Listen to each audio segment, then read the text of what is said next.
Here it is.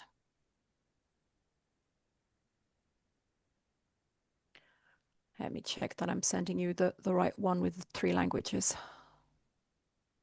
Yes. Okay. There we go.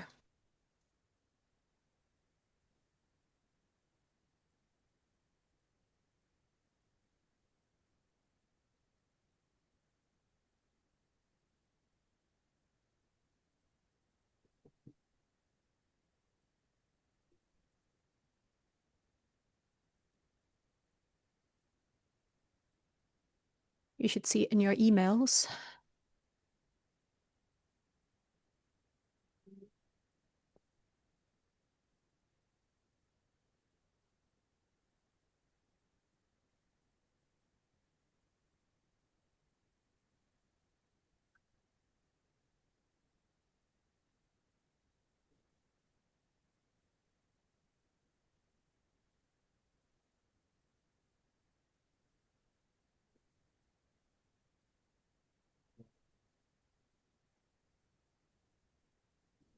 Did you get it? Good. Bonjour. Good Sorry, I morning. didn't get it.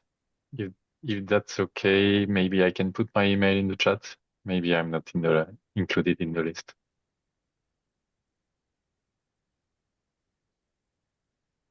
Was it for Cécile? everyone, Cecile, or was it only for No, Cyril? No. no, it was just for Ah, Cyril. okay, okay. No worries. He's gonna put it at the beginning so that Sorry, everybody can sorry. activate interpretation. Wonderful. Ok. Cécile, would you like us to make Ça a a check activé. if you can hear us well enough? Yes, I see Giselle is here, and I'm sure well, Karine is here as well, and Thomas, everybody's here. So yes, you can put us in our booths and we can check the 3 channels. Why don't we? And well, have a great session, everyone. Thank you very much, Cécile. Good luck to you. Thanks. My pleasure. So, Cécile, Oui, je vais activer oui, allons-y. l'interprétation. Donc, Donc, ce qui veut dire qu'il Enrica faudra, CB, ouais, c'est anglais vers français. c'est ça, c'est Vous, Karine, c'est anglais vers français. c'est ça, Et Gisèle, c'est français vers espagnol. et Thomas aussi. Ouais, tout à Et fait. Thomas, français vers espagnol. On est Ouais, bon? on est bon. Donc, on vous retrouve sur ces canaux-là pour vérifier les 3 canaux. Parfait. C'est parti.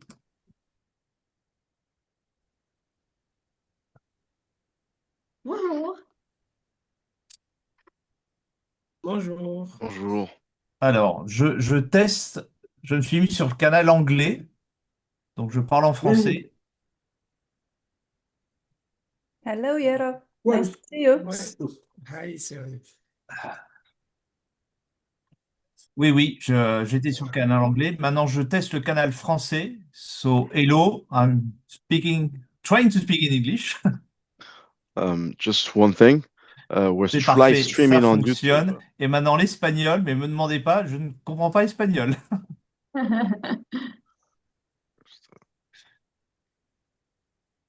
Ça a l'air d'être bien.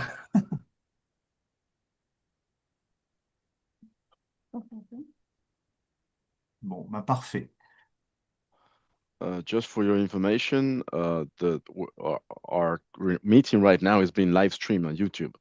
Oui, On je sais. yeah. C'est pour cela que j'ai demandé à ce qu'on ne communique pas encore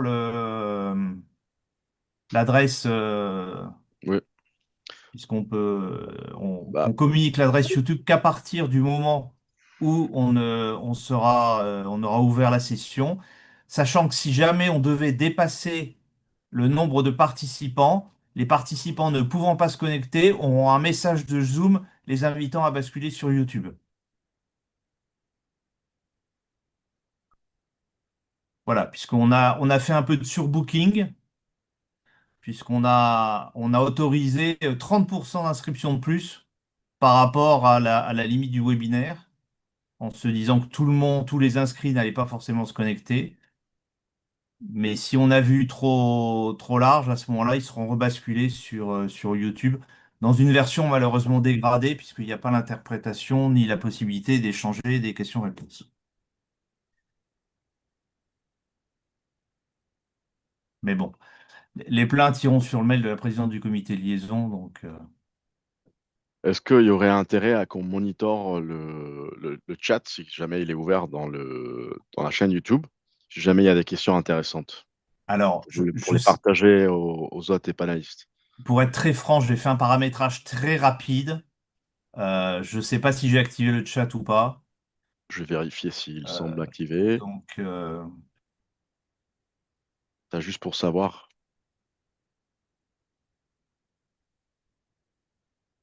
Euh, Apparemment, le chat est activé, oui. ok, bon. Ok. Donc on va monitorer. Oui, oui, pas de souci. Juste question de couvrir toutes les bases. I'm sorry, where I can change, where I can get the translation in the Zoom? You get the little globe. Little globe. You click the globe and you pick the language. I clicked English, but it's not translating for me. Not now. Okay. Sorry for our French. No, it's fine. I just wasn't sure if I was like, is it not working? I'm not sure. But Where is it here? I have show captions. You just see the more wonderful. 3 dots and then under that interpretation. Where? I'm sorry? If you go to on the right corner, more on the bottom, more, More. Mm-hmm. and then there is click that, and then you will find interpretation Oh, in there. interpretation. Thank you very much. I have used it rarely, so thank you. And nice to see you, Pramod. Everything is working. Great. Yeah. Et So, est-ce que cette diapo-là que j'avais préparée vous convient?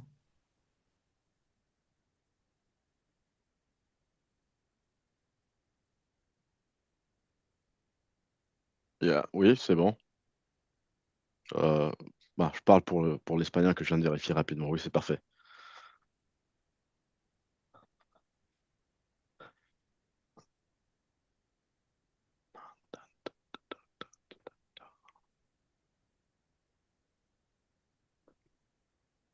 is it now the testing time that the participants, panelists can try to share their presentations? Yes. Yes, Good idea.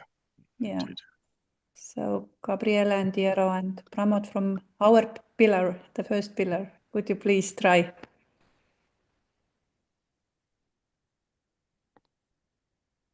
Shall I go first? Yes. You can hear me, right? There's no problem with that.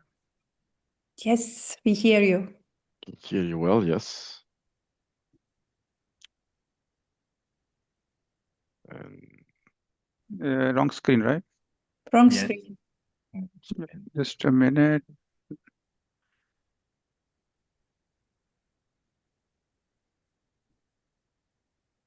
we see you again. Okay, maybe that's the one. You can see it? Yes. Yes, Just click presentation. Very good. Yep. lovely. Working for you? Yeah. Wonderful. Thank you. Wonderful. I can go next. I'll just share. Yes, please. Looks good. All good? Okay. Thank you. Yeah. Tu peux me lancer? Allez-y. D'accord. Oui. Partager.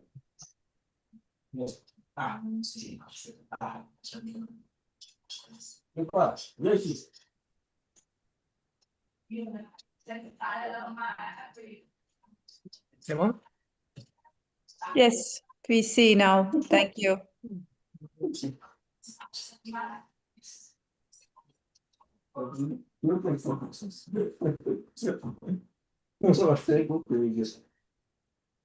May I go next, if that's okay? Yeah, go ahead. Thank you. Thank you.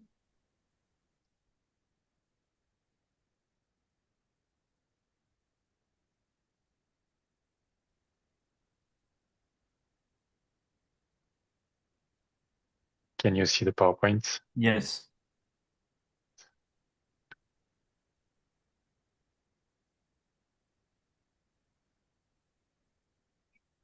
Thank you. Someone else want to try his presentation? Bonjour, Katarina. Bonjour. Yeah, I mean, I could if. Shall I try? Yeah, please. Okay, so go to share, I guess. Can you go directly? Can you choose? Let me see.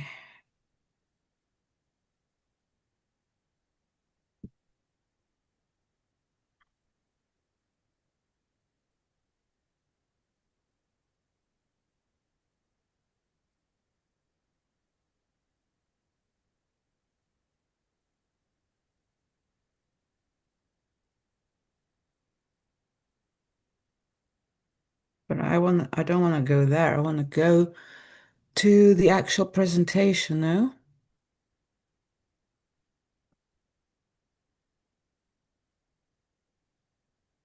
Can you see it? Yeah, we can see it.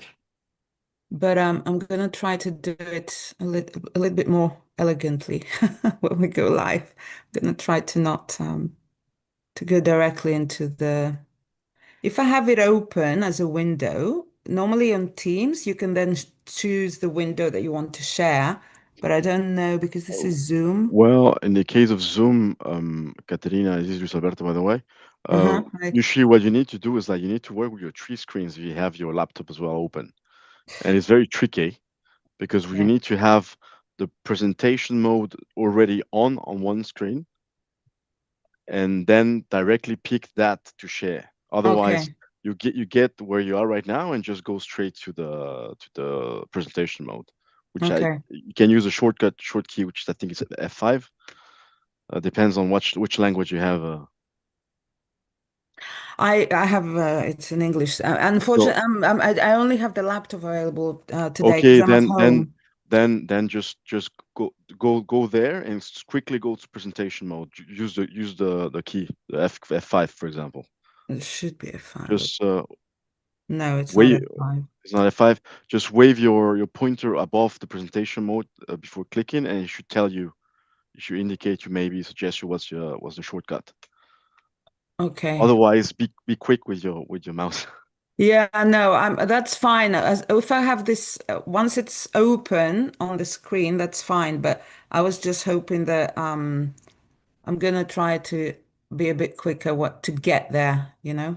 Yeah, and you know, and don't worry, we all know that's a Zoom presentation, and don't get disturbed by this. No, that's part of the game. I know.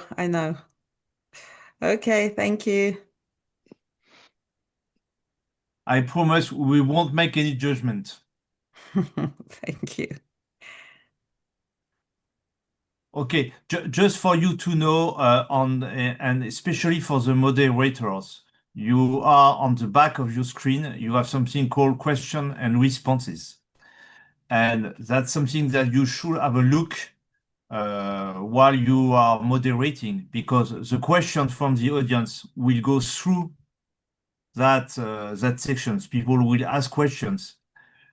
You will have the liberty to whether pick a questions, rephrase, and then let your panelists respond, or some of the questions you may want to respond directly by typing the response in the box. But don't worry, both Nisreen, Luis Alberto, and I will be monitoring this, and in case we will be sending you via the chat some information. Yeah, sometimes some people might use the chat, so we will also be monitoring the chat in case there's interesting questions, and then we'll share them on the host and panelists dedicated chat. Pay attention to that one as well. And don't worry, even if you don't see us on the screen, we will be there. We're not leaving. Yes, we will. Cyril, will you talk through the agenda at the beginning when you... Yes. Yes. Well, in fact, I'm going to make a very short introduction. Then Nisreen will take the floor to present the program of the 2 days. Okay. So, and then it will go to the ADG. And then it's going to be the EDG, followed by Sveltomira, followed by Aurélien, and you will conclude the sessions with your presentations. Okay. But don't worry, I will be moderating the opening session. So introducing you and giving you the floor. Thank you. I also just checked with our ADG's office, and she's ready. Will be connecting. I told her that if she wants to connect a few minutes earlier, that we're all here. If she would like to connect early for the tests.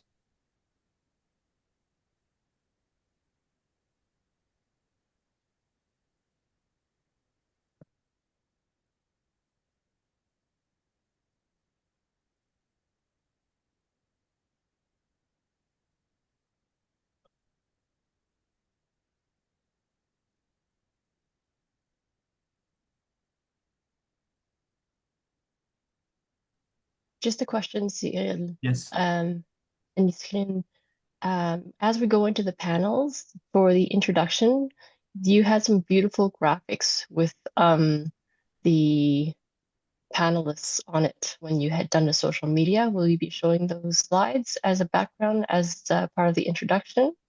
Or we're just going to be talking? No, you will just be going talking. I just create a very simple slide. Let me show you. Yeah, at the beginning, what will appear. But and I have this for each session. But I won't be able to. We do not have time to reproduce what our communications team did for the social media. We ran a little bit out of time yesterday evening.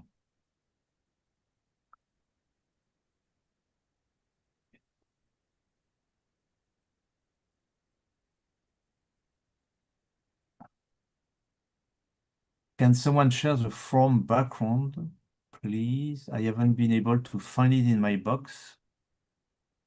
Well, Luis Alberto, in fact, what you need is to disable your background from Zoom, and then the okay, fair enough. form Thank one you. will automatically Much better. be. Okay, I'll fix that then. Even better. Okay.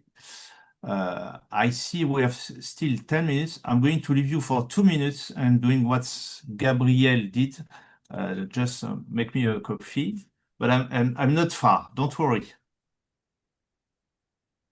And don't say bad thing about me because I will hear you. We wouldn't dare, right? Not at all. I made myself some tea. Coffee. Luis Alberto, I sent you an email. I know somebody from the Suli test team had asked if we could send him the link. I know that the links that we sent were for panelists only. Can you just respond with the general one? Yeah, let me check. Yeah, just a general one. So I'll send it to him. He said registration is closed, so he wanted to join. Well, I don't have control of this. Oh, I don't have the account. That's Cyril. Oh, okay. So Cyril needs to send him the general link. Yes. If you can send his name and the email address. Yeah, I'll put it in the chat. Or I emailed both of you already. Oh, really? Because we entered, let me see. Constantin? Yeah, there was a message. Tell me, when was that? I'm sorry. Like that was like 1:17. I got it, so it's like. Oh, so no. Slightly more than half an hour ago. D'accord. No, No, I haven't checked since. That's okay. Okay, no, but But we'll see. Let me see. yeah, so it's Constantin who's asking asking for the link.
So one more piece of advice: when you're not speaking, if you can close your mic, and if you don't do it, I will do it for you. So don't be mad at me. Not that I don't want to, but to make sure that we don't have any parasite noise when a speaker is on. And Cyril, Cyril, now that, okay, go ahead, Katie. Okay. oh, I was just going to say, Cyril, now that you have your coffee, if you could just respond to the email that I sent earlier about adding an additional participant. When did you À send une heure me et that? quart. À 1h15, à 1h15. À 1h15. Ah, Oui, oui, c'est pour ça qu'on l'a pas. Oui, ouais, Ça- c'est super en retard, là. Il y a Constantin du Studitest a demandé si c'est possible d'avoir le lien. well, Parce que I mon hope lien, I'm c'est going to pour be les able to panélistes. do it because, to be honest, it has been quite complicated to add manually people. And now I have started the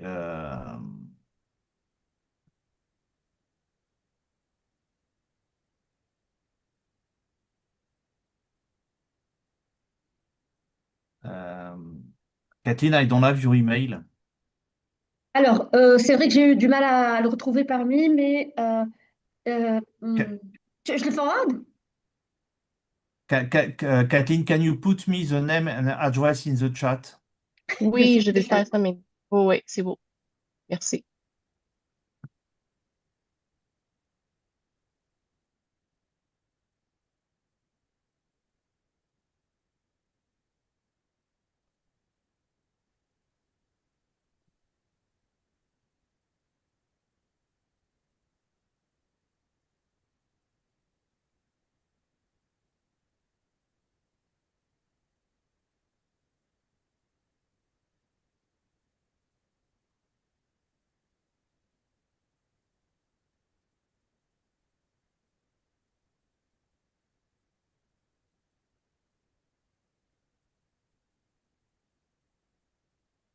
Donc, j'ai mis toutes les informations dans le chat. Donc, si jamais ça fonctionne, ça sera génial. Merci.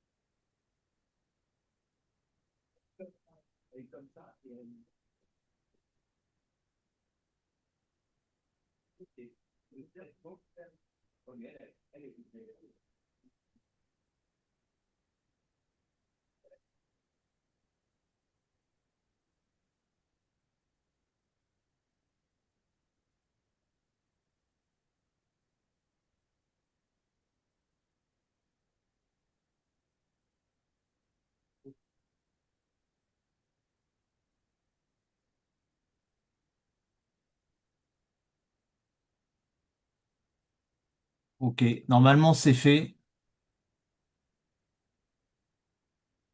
Il a dû recevoir un email. Merci beaucoup.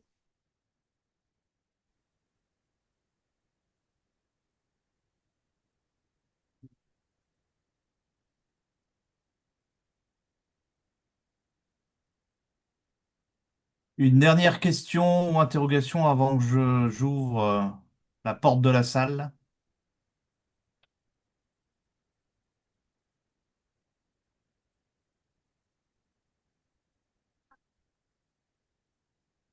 Non. Donc je suppose que on est bon.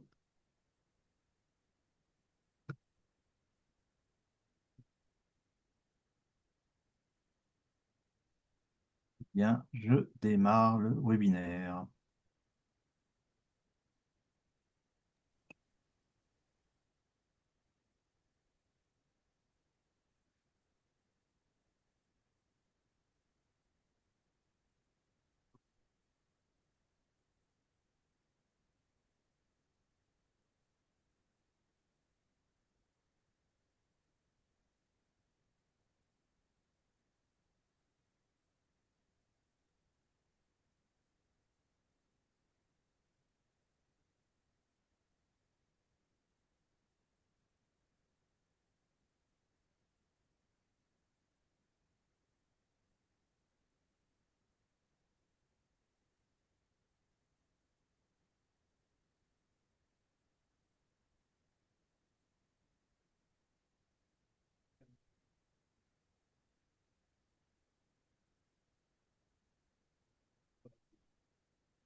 Bonjour à tous. Hello everyone. We are going to start in a few minutes. As you can see on the screen, we have simultaneous interpretation in French, English, and Spanish. Please follow the instructions to select your preferred languages.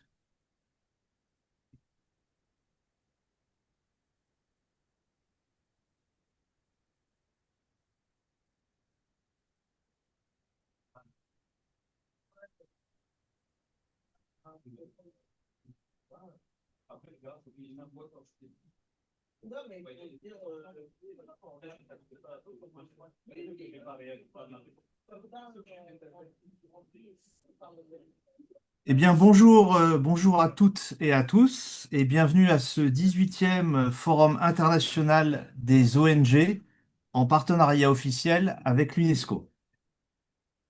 Ce forum est dédié au partenariat pour une éducation verte, les ONG mobilisées pour un impact durable. Je suis Cyril Noirtin, je suis membre du bureau du comité liaison ONG UNESCO et représentant permanent du Rotary auprès de l'UNESCO. J'ai le plaisir et l'honneur d'être le coprésident de ce forum, aux côtés de Nisrine Abdje-Jalil, directrice générale de la Fondation marocaine pour l'enfance préscolaire. Ce forum est organisé par le comité de liaison ONG UNESCO, en coopération avec le secrétariat de l'UNESCO, et plus particulièrement le secteur de l'éducation et sa section en charge de l'éducation au développement durable, et avec le soutien de l'unité chargée des partenariats avec la société civile. Près de 600 participants se sont inscrits pour ce forum en ligne qui va se dérouler sur 2 jours, aujourd'hui et demain. Nous avons conçu cet événement comme un espace privilégié pour dialoguer sur les meilleures pratiques et le rôle stratégique des ONG dans les 4 piliers qui structurent le partenariat pour l'éducation verte. Des écoles vertes pour des établissements résilients, rendre vert chaque programme scolaire pour intégrer le climat dans l'enseignement, adapter la formation des enseignants et les capacités des systèmes éducatifs pour former les éducateurs, et des communautés vertes pour développer l'apprentissage tout au long de la vie et augmenter la résilience climatique au niveau local. Face aux défis climatiques, nous, les ONG, innovons, incluons les jeunes et les femmes, piliers de l'éducation, et nous lions éducation verte à l'action concrète. Je remercie par avance tous les intervenants pour leurs engagements et je tiens à saluer particulièrement Madame Stefania Giannini, sous-directrice générale pour l'éducation de l'UNESCO, qui nous fait l'honneur de sa présence. Ma collègue Nisrine va maintenant vous présenter le programme détaillé de ces 2 jours riches en échanges. Nisrine, je te cède la parole. Merci Cyril. Bonjour à toutes et à tous. Bienvenue et merci de participer à ce webinaire que j'ai le plaisir de co-présider avec Cyril. Tout d'abord, je rappelle que ce 18e Forum international des ONG en partenariat officiel avec l'UNESCO, sous le thème Partenariat pour une éducation verte, les ONG mobilisées pour un impact durable, et organisé cette fois sous le forme d'un webinaire, s'inscrit dans le prolongement des recommandations de la dernière conférence internationale des ONG. Il vise, comme l'a si bien mentionné Cyril, à soutenir les objectifs du partenariat pour une éducation verte en renforçant les connaissances et les compétences des apprenants pour des sociétés plus vertes, plus résilientes et plus justes. Ainsi, l'objectif de ce webinaire est triple: présenter les objectifs globaux du partenariat pour une éducation verte, mettre en lumière ces différents piliers et valoriser des projets et initiatives concrètes portées par des ONG, comme son titre l'implique. Il s'agit également d'élargir la mobilisation autour de cette initiative mondiale d'envergure en sensibilisant un nombre croissant d'acteurs. Dans cette perspective, et afin de toucher un public large, notamment les ONG en partenariat officiel avec l'UNESCO, mais aussi d'autres ONG, acteurs et parties prenantes, nous avons choisi d'aborder l'ensemble des 4 piliers pendant ce webinaire en combinant les 4 piliers du partenariat, bien sûr, en combinant des apports d'experts et des exemples de terrain. Sur le plan organisationnel, très rapidement, comme Cyril l'a mentionné, ce webinaire va se dérouler sur 2 demi-journées de 3 heures à peu près chacune, et chacune consacrée à 2 piliers.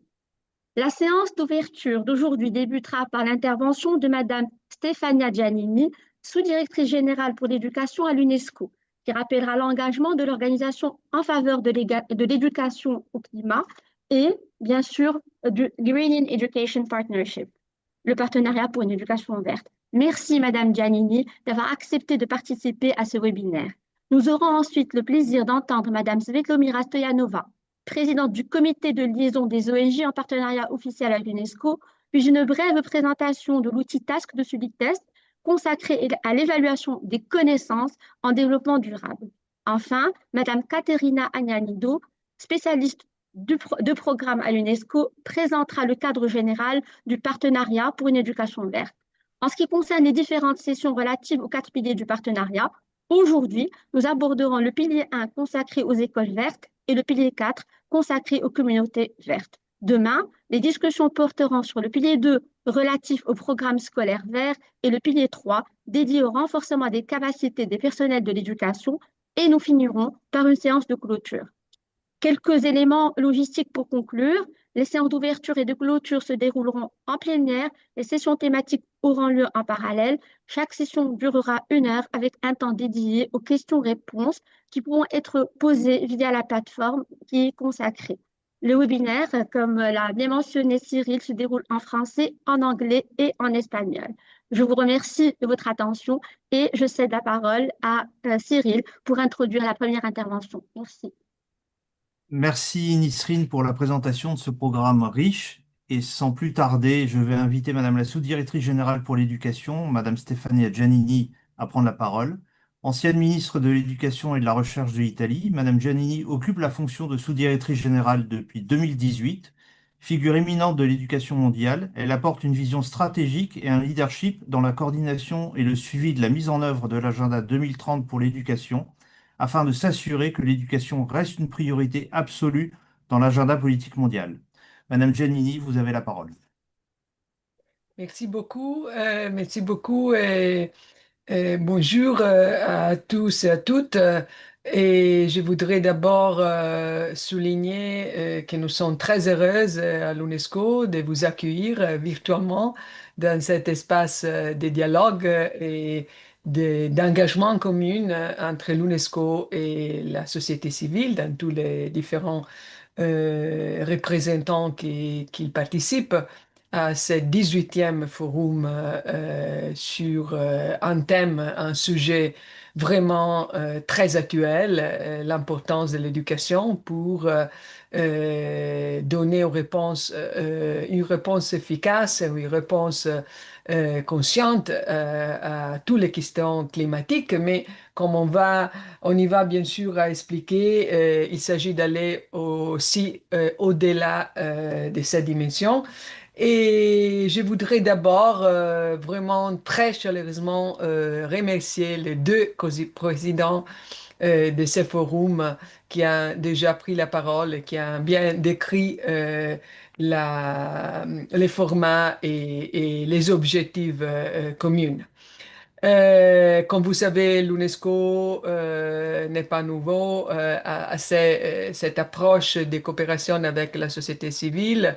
Il s'agit d'une organisation, je dirais, très unique dans le système onusien lui-même, avec ces réseaux incroyables d'expertise, de connaissances des universités jusqu'à les écoles associées, mais surtout, comme on peut voir aujourd'hui, si nombreuses les participants, que je vais remercier aussi, tous les différents composants de la société civile, y compris le Rotary International. Je suis rotarienne moi-même. Je suis même bien très heureuse qu'on va, disons, avancer ensemble dans ce parcours très important.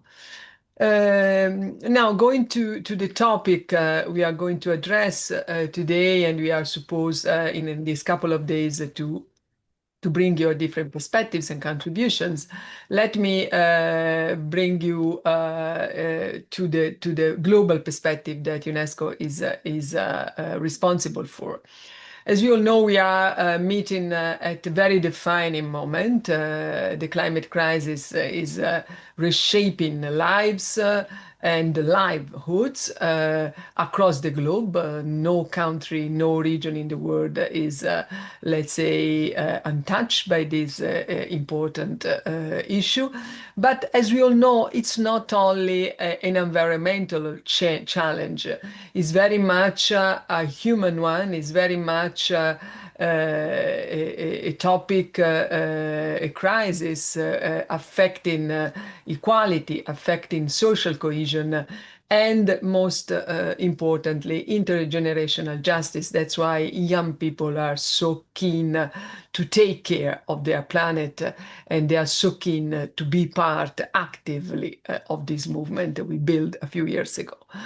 Well, we do think at UNESCO, we do believe that education has a vital role to play in this transformation. It's a powerful lever for climate action. It's the only real powerful tool to transmit, let's say, what we call a chain of values from necessarily knowledge, better knowledge of what the climate change is about and which is the impact on our lives, whatever the dimension we are considering, and from knowledge awareness, how we can better mobilize all different constituencies to take care of this planet, the only one we have, by the way, as well.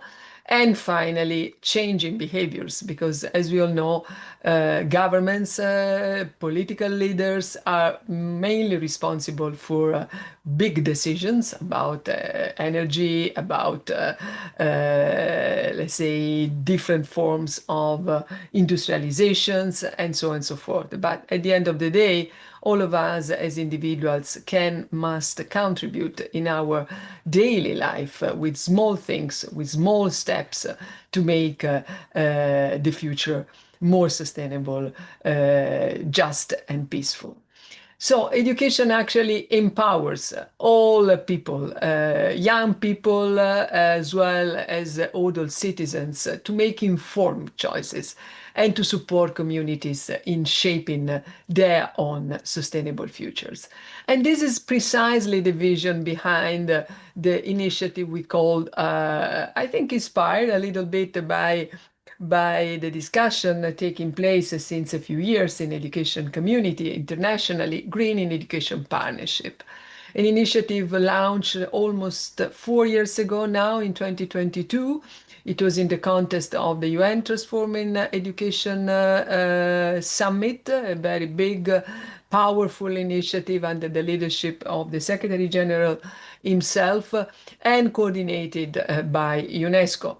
And this was very much, let's say, zooming on the issue of climate change and climate action through education within the broader picture and the perspective of education for sustainable development, which is a framework pioneer and brought up to the international consideration and attention many years ago by UNESCO at the very beginning of this century. Now, the partnership itself, as the two co-chairs just mentioned, aims to align education systems with the objectives of the 2030 Agenda and the Paris Agreement through 4 simple, clear-cut, interconnected pillars that somehow, let's say, define the boundaries of what education is about.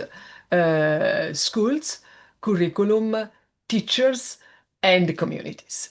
And we know it's an ambitious project, but the holistic approach that we are taking at UNESCO when it comes to sustainable development is very much grounded on this holistic approach, which has the ambition to bring into education all the different perspectives when it comes to how schools are organized and how schools are managed, moving to the more, let's say, tangible reforms and development of green curricula, and then, of course, the important, let's say, crucial steps of preparing, equipping teachers with their own knowledge on what climate change is about and how they can better and more effectively address climate change in the classroom.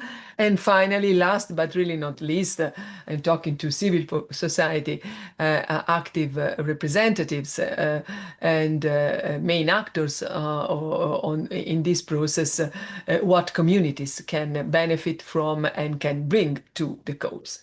So NGOs, as it's almost obvious, play a central role in this effort.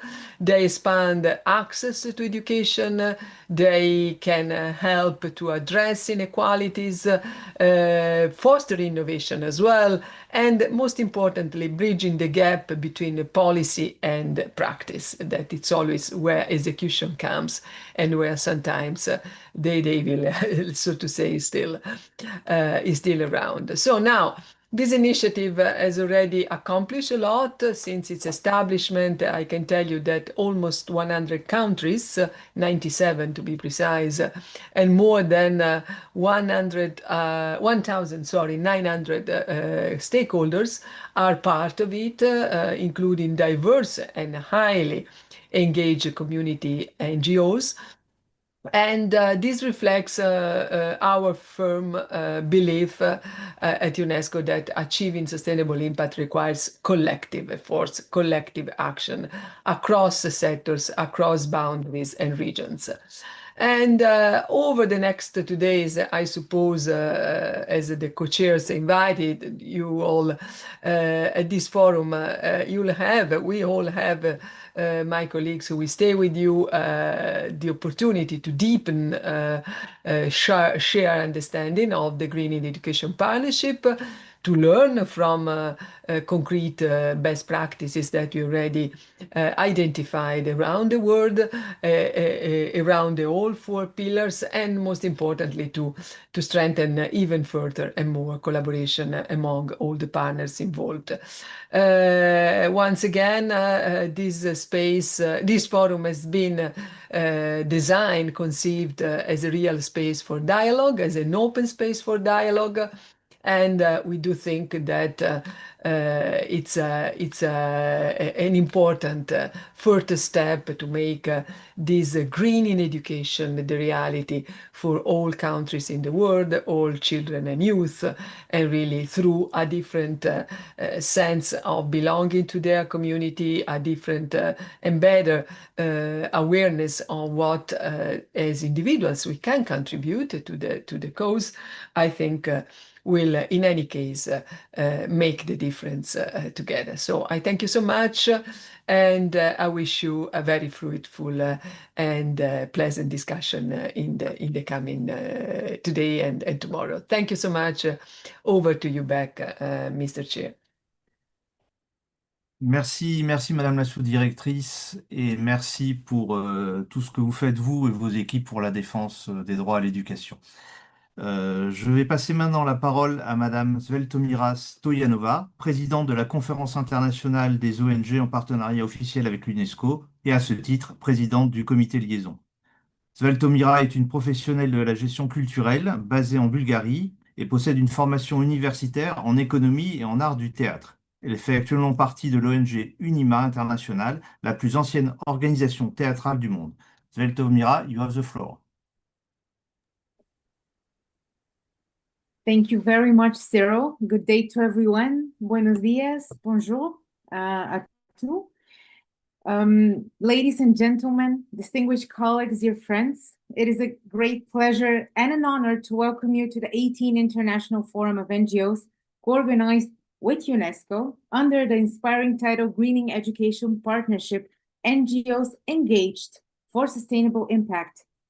As president of the UNESCO Liaison Committee, I'm deeply proud to open this forum at a moment when the word engaged carries particular meaning. To be engaged is not simply to participate. It means to be motivated, to be inspired, and to choose to be actively involved. Engagement begins with curiosity, grows through commitment, and ultimately becomes responsibility. And once we are truly engaged, we do not keep knowledge to ourselves. We share it, we spread it, and multiply its impact. The theme of partnership is at the heart of our discussions today. It is a word we use often, and rightly so. Partnership speaks of collaboration, trust, and mutual understanding. But allow me to share a more personal reflection. Every time I hear the word partnership, my mind pauses on the simple element part. Because to be in a real partnership, one must be part of something, part of an idea, part of a vision, part of a concept, and most importantly, as ADG Janini just mentioned, part of a shared value system. Without values, partnership remains a formality. With values, it becomes a force for transformation. This forum builds on the momentum created by a series of inspiring satellite events organized by members of our committee, including initiatives led by SDSN, the Sustainable Development Solution Network, WASME, the World Association for Small and Medium Enterprises, SELECT, the International Association of Film and Television Schools, FMPS, the Moroccan Foundation for Preschool Education, and IAESTE, the International Association for the Exchange of Students for Technical Experience. These initiatives have demonstrated the creativity, commitment, and diversity of our NGO community, and they have laid strong foundations for the discussions we begin today and will continue tomorrow. As we move forward, I want to express how truly inspired I am to work alongside my colleagues from the NGO UNESCO Liaison Committee, from those who carry the vision for this forum, to our co-chairs today, Cyril and Nisreen, to the entire steering committee whose dedication made this forum possible. My sincere gratitude also goes to our colleagues from UNESCO Secretariat, Education Sector, Section of Education for Sustainable Development, and the Unit for Civil Society Partnership for their continued support and trust. Last but not least, I would like to take a moment and extend my sincere thank you to the Youth Working Group of the Liaison Committee, whose active engagement through the preparation process has been invaluable and whose official statement will be presented at the end of the second day of the forum. For my final remarks, allow me to switch in Spanish. Estoy especialmente ansiosa por escuchar a nuestros maravillosos ponentes principales en las próximas sesiones y doy una calurosa bienvenida a todos los participantes que se unen a nosotros en línea desde todo el mundo, más que 500 personas registradas. Su presencia es una poderosa muestra de compromiso.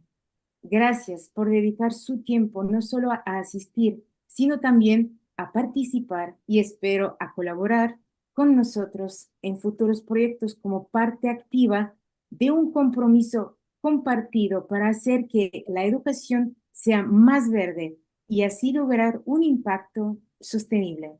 Gracias. Merci beaucoup. Thank you. Over to you, Cyril. Thank you, Madam President, and thank you for your nice and inspirational words. And now, je voudrais laisser maintenant la parole à Aurélien Descamps, cofondateur de l'ONG Suditest, qui développe des outils en ligne pour renforcer et démocratiser l'éducation au développement durable. Titulaire d'un doctorat en économie, il est professeur affilié à Kedge Business School et chercheur affilié à l'Université de Bordeaux. Aurélien, vous avez la parole. Thank you very much, Cyril. Thank you to the Liaison Committee and to the UNESCO Secretariat. It is a pleasure and an honor to present the Suditest movement launched by our UNESCO accredited NGO at this international forum. So let me share my screen. You should now be able to see my screen. We are. You can go ahead. Thank you very much. So the Suditest movement, the Suditest movement is an international movement leveraging multi-stakeholder partnership to mainstream sustainability literacy. We develop two main activities. Firstly, we are advocating for the transformation of higher education towards sustainability for more than 12 years, specifically through HESI, the UN Higher Education Sustainability Initiative, that we are co-chairing with UNESCO, UNU, and UNDESA. Secondly, and more specifically with Suditest, we are enabling higher education institutions to measure and improve sustainability literacy with tools and data to support the deep integration of sustainability in their learning pathways. We have an awareness test launched in 2016 and taken by more than 300,000 people in more than 800 institutions. And task, the assessment of sustainability knowledge, our flagship tool today, a psychometric test launched in 2023 and taken by more than 80,000 people in more than 90 institutions. So let me talk a bit more about task. Task is supported by a documented domain of knowledge designed to set a common language for sustainability. This domain of knowledge is fostering a systemic perspective of sustainability, embracing the Sustainable Development Goals, the Global Sustainable Development Report from the Science Policy Interface, planetary boundaries, and the donut from Kate Raworth. It covers 3 main frameworks, divided into 28 subjects to ensure that everyone understands Earth systems, social foundations of human welfare, levels of action, and that everything is connected. 4 types of knowledge are assessed with tasks on these 28 subjects: fundamental concepts, orders of magnitudes, major causes, and systemic impacts. Tasks allows institutions to be data-driven when piloting their strategy for sustainability, to measure the outcome and the impacts of sustainability learning with reliable and meaningful data. For example, tasks deliver benchmarks, top subjects, and subjects to improve, including an AI-powered study guide. Task also delivers SDG indicators and detailed views per subjects covered. We are also creating a unique database to monitor progress of education for sustainability at the global level with 80,000 test takers in 30 countries. Each year, we are publishing these trends in a report for the UN High-Level Political Forum, highlighting the main trends of sustainability education. For example, we deliver annually the progress in SDG knowledge, but also the distribution per major in higher education and the importance of education for sustainability. Interestingly, we are also highlighting the continuum of learning from the bachelor level to master level. I will not enter into details, but you can consult our main trends in our report for the HLPF. So please get in touch with us if you want to learn more and join our movement to mainstream sustainability literacy. Thank you, and hand it over to you, Cyril. Merci. Dans notre objectif de rendre le monde plus vert, il est essentiel de pouvoir s'appuyer sur des données concrètes et c'est pourquoi nous avions choisi de vous présenter un exemple d'outil le permettant. Et donc, merci à Sulites pour cette présentation. Et maintenant, je vous propose de rentrer dans le vif du sujet avec une présentation générale sur le partenariat pour une éducation verte. Et pour ce faire, je cède la parole à Madame Katerina Ananiadou, spécialiste du programme à l'UNESCO et coordinatrice du partenariat pour une éducation verte, experte des politiques éducatives, du développement des compétences et de l'engagement des jeunes. Katarina, je vous cède la parole. Merci beaucoup Cyril, merci Nisrine, bonjour à tous, à toutes. I'm going to speak in English. And I'm also going to be using some slides. So let me share my screen first.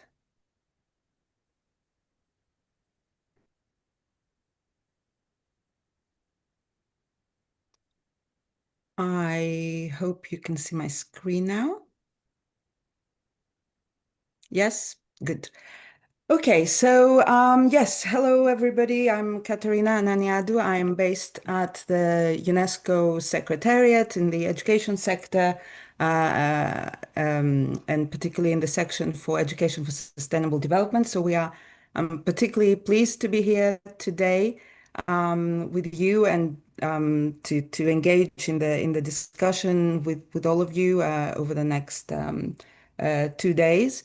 And obviously representing the section of Education for Sustainable Development and the Greening Education Partnership, and we are particularly pleased with the choice of the topic of the discussion today. So you've already know and you've heard already Madame Giannini before me some general remarks about the partnership and how it came into being and its overall objective. So, and of course, we will go into much more detailed discussions, hopefully focusing on the different pillars, the thematic pillars of the partnership in the remainder of this forum. So my role here for the next few minutes is to just give an overview, to just provide the framework of, how the partnership came into being, its objectives, what it's trying to do, and what it has achieved so far, to frame our discussion for the rest of these 2 days. So I hope I hope you are seeing my screen now hope this is better. So the Greening Education Partnership, maybe first of all, I would like to say that it's based and it's grounded as an approach. It's very holistic, and we'll talk in a minute about this, but it's grounded within the Education for Sustainable Development approach that we have been promoting and advocating at UNESCO for many, many years, and which is takes this very holistic approach towards educating for achieving sustainability, for educating young people and older people to tackle all the global challenges, not just in the let's say more strict environmental aspects, but in a much more holistic approach, taking into account all the social, economic aspects of sustainability. So the Greening Education Partnership is a partnership that was founded, as you heard earlier, a few years ago at the wake of the Transforming Education Summit. It's a partnership that is focusing, its objective is to green education, to make every learner climate ready, and grounded very much been shaped by this holistic approach of ESD. We have 4 pillars, and you've heard about the pillars already, and we will be focusing our panel discussions on each of those 4 pillars. But just to remind you that we have the first pillar is on greening schools. And by schools here, maybe I should specify that it's a term that we use, but we are referring to not just schools, basic education, but including we take a lifelong learning approach starting from early childhood into higher education. So that would also include adult education, higher education, TVET, and so on. A second pillar is on greening curricula. Once more, taking a very holistic, comprehensive approach to curricula and a lifelong learning approach, integrating climate education into curricula at all levels and for different age groups, and infusing curricula. I think that's what we are advocating for, but the infusion of all curricula, not just the syllabi for science and social sciences, but all curricula with the concepts related to greening and climate education. The third pillar is on greening teacher training and education systems capacities, and of course, placing teachers at the heart of this of any effort, but also strengthening strengthening systems as a whole. And finally, the last pillar is on greening communities, and by communities here we mean, I guess, any learning that's taking place outside of the more formal settings of schools and universities and formal training institutions. So taking an approach, a lifelong learning approach again, and looking at the non-formal and informal aspects of learning. A few words just to explain a little bit how the partnership works. Ms. Giannini earlier mentioned that indeed we have 97 member countries so far, and over 1,900 stakeholders that are members. And I am sure that many of our participants here today are also members of the partnership. The partnership, just to give you an idea about its governance, there is an advisory group with representatives from different organizations. We here, our team at the ESD section at the education sector, we provide the coordination and the secretariat support. And then under each of the four pillars, there are working groups that co-lead and guide the work that is taking place under each of the pillars. So those working groups are really the ones that are doing the work, and they are producing and they are working towards achieving the objectives of each of the pillars. So the working groups, again, they have a structure, and they are coordinated by different organizations, and you can see here the co-coordinators, the current co-coordinators, because these are roles that, of course, rotate over time. The current co-coordinators for the four working groups, and we will have representatives of many of these organizations with us today and tomorrow to participate in our discussions. And we are also listing here, maybe I should also have just said that the partnership is very inclusive in its approach. It's really a big platform community of practice. So the members range from NGOs, from multilateral UN agencies to civil society organizations, youth organizations. So it's we have a very diverse membership. Our partners come from very different contexts, both geographical and other types of representing different types of stakeholders. And so a few words on where we are with each of those of our work under each of those pillars. And again, we will go into the details in the panel sessions, of course.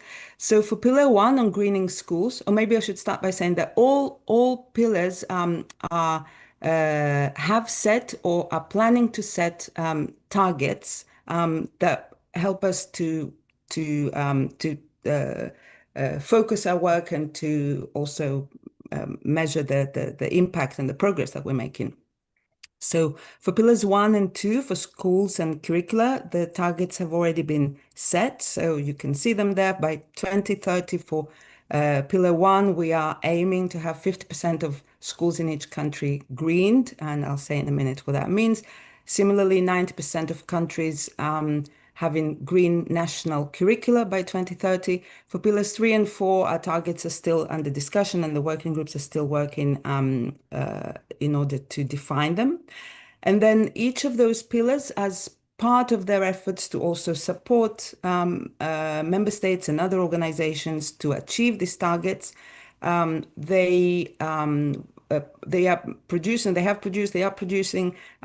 guidance tools, and we have some very key publications that have already come out. So for pillar 1, we have the Green School Quality Standard that came out a year and a half ago now, that is presenting the standards, presenting the different types of activities and the different dimensions that schools can undertake in order to be aligned with the standard and also to be acknowledged and recognized as green schools.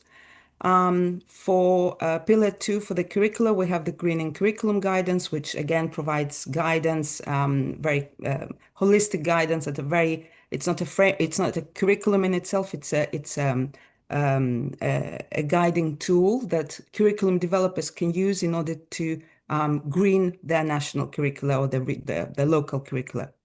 And similarly, under Pillar 4, we have the Greening Communities guidance that came out a few months ago, and very soon we will have a flagship publication under Pillar 3 on greening teacher training. It's the title is Educators at the Heart of Greening Education, and it's about building resilience for educators and teachers.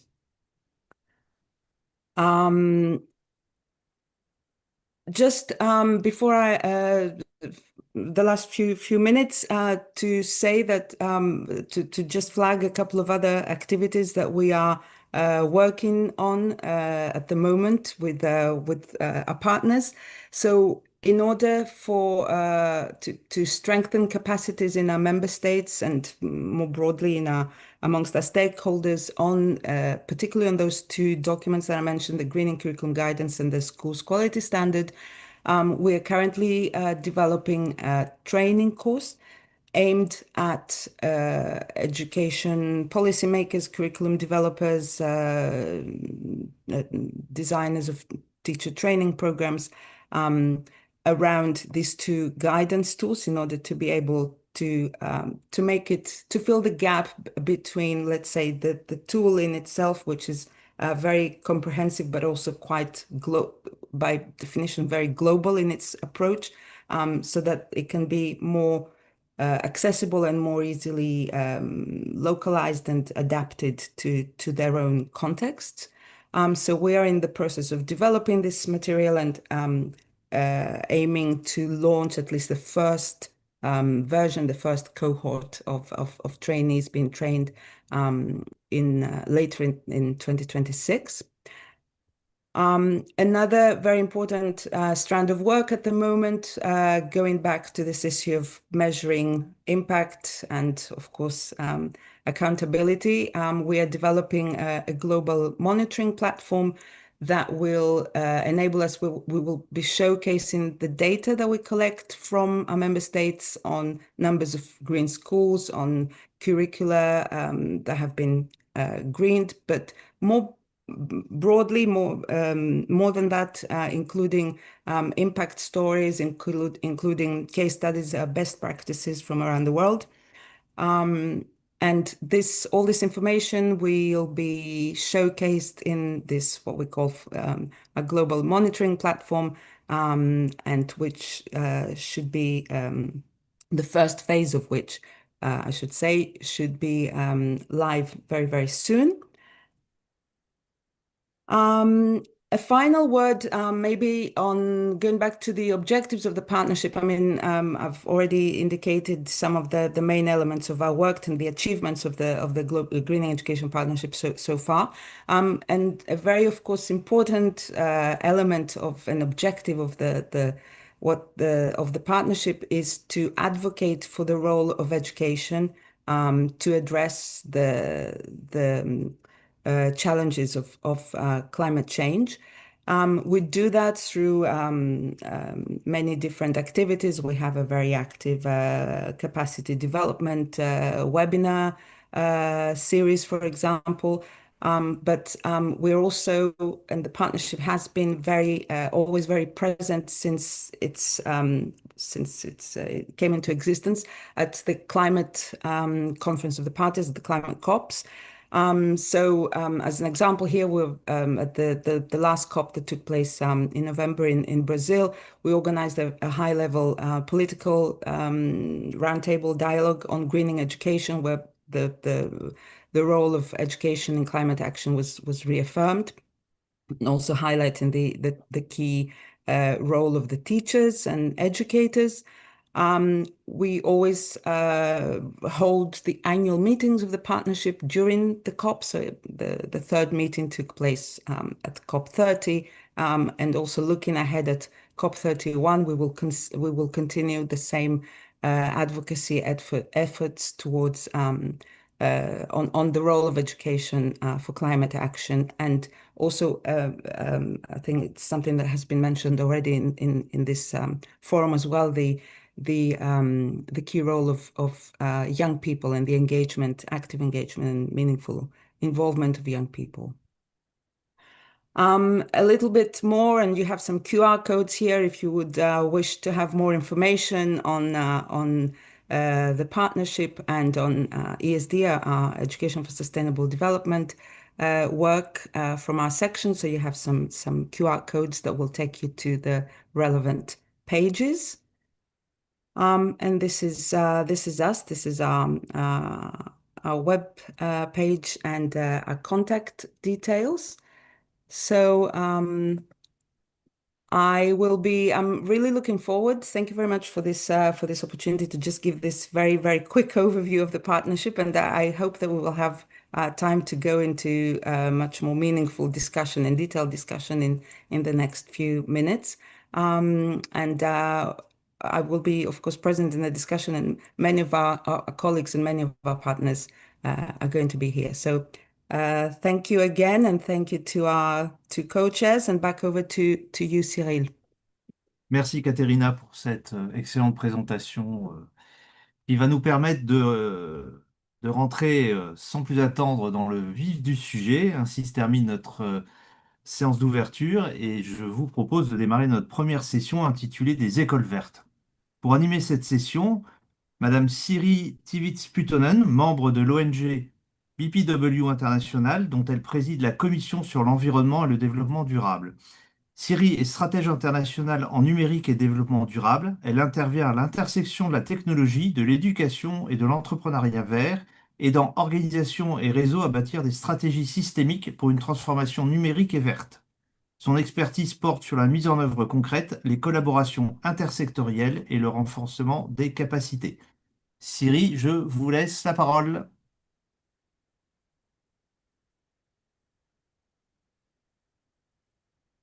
Hello, thank you. Good afternoon. Could you please start the video as it is unable for me? Oh. So, good afternoon, everyone, and welcome to the Pillar 1 Greening Schools panel. My name is Siiri Tiivits-Puttonen, and I am the chair of the Business Professional Women International Standing Committee on Environment and Sustainable Development. And I am today's first pillar moderator. Lovely, we can see now me too. So, in the context of the UNESCO Greening Education Partnership, greening schools means much more than adding environmental topics to lessons or running isolated sustainability projects. It refers to a whole school approach where leadership, governance, curriculum, daily operations, and community engagement are aligned to support long-term systemic change. This is exactly why isolated green projects are not enough. While they can be inspiring, they often remain fragmented, time-limited, and dependent on individual champions. What we need instead is systemic transformation that is embedded in how schools function, how decisions are made, and how learning communities operate. Today's panel is structured to reflect this journey from frameworks to practice. We will begin by looking at global frameworks and quality standards that help define what greening schools really means in practice. We will then move to why this transformation matters on the ground, particularly from a community and equity perspective. From there, we will explore research insights on behavioral and institutional change in schools. And finally, we will conclude with a concentrate school-level case study demonstrating how greening schools principles are implemented in everyday leadership and operations. And after that, we will address your questions. I am pleased to introduce our panelists who together bring policy, NGO, research, and school leadership perspectives.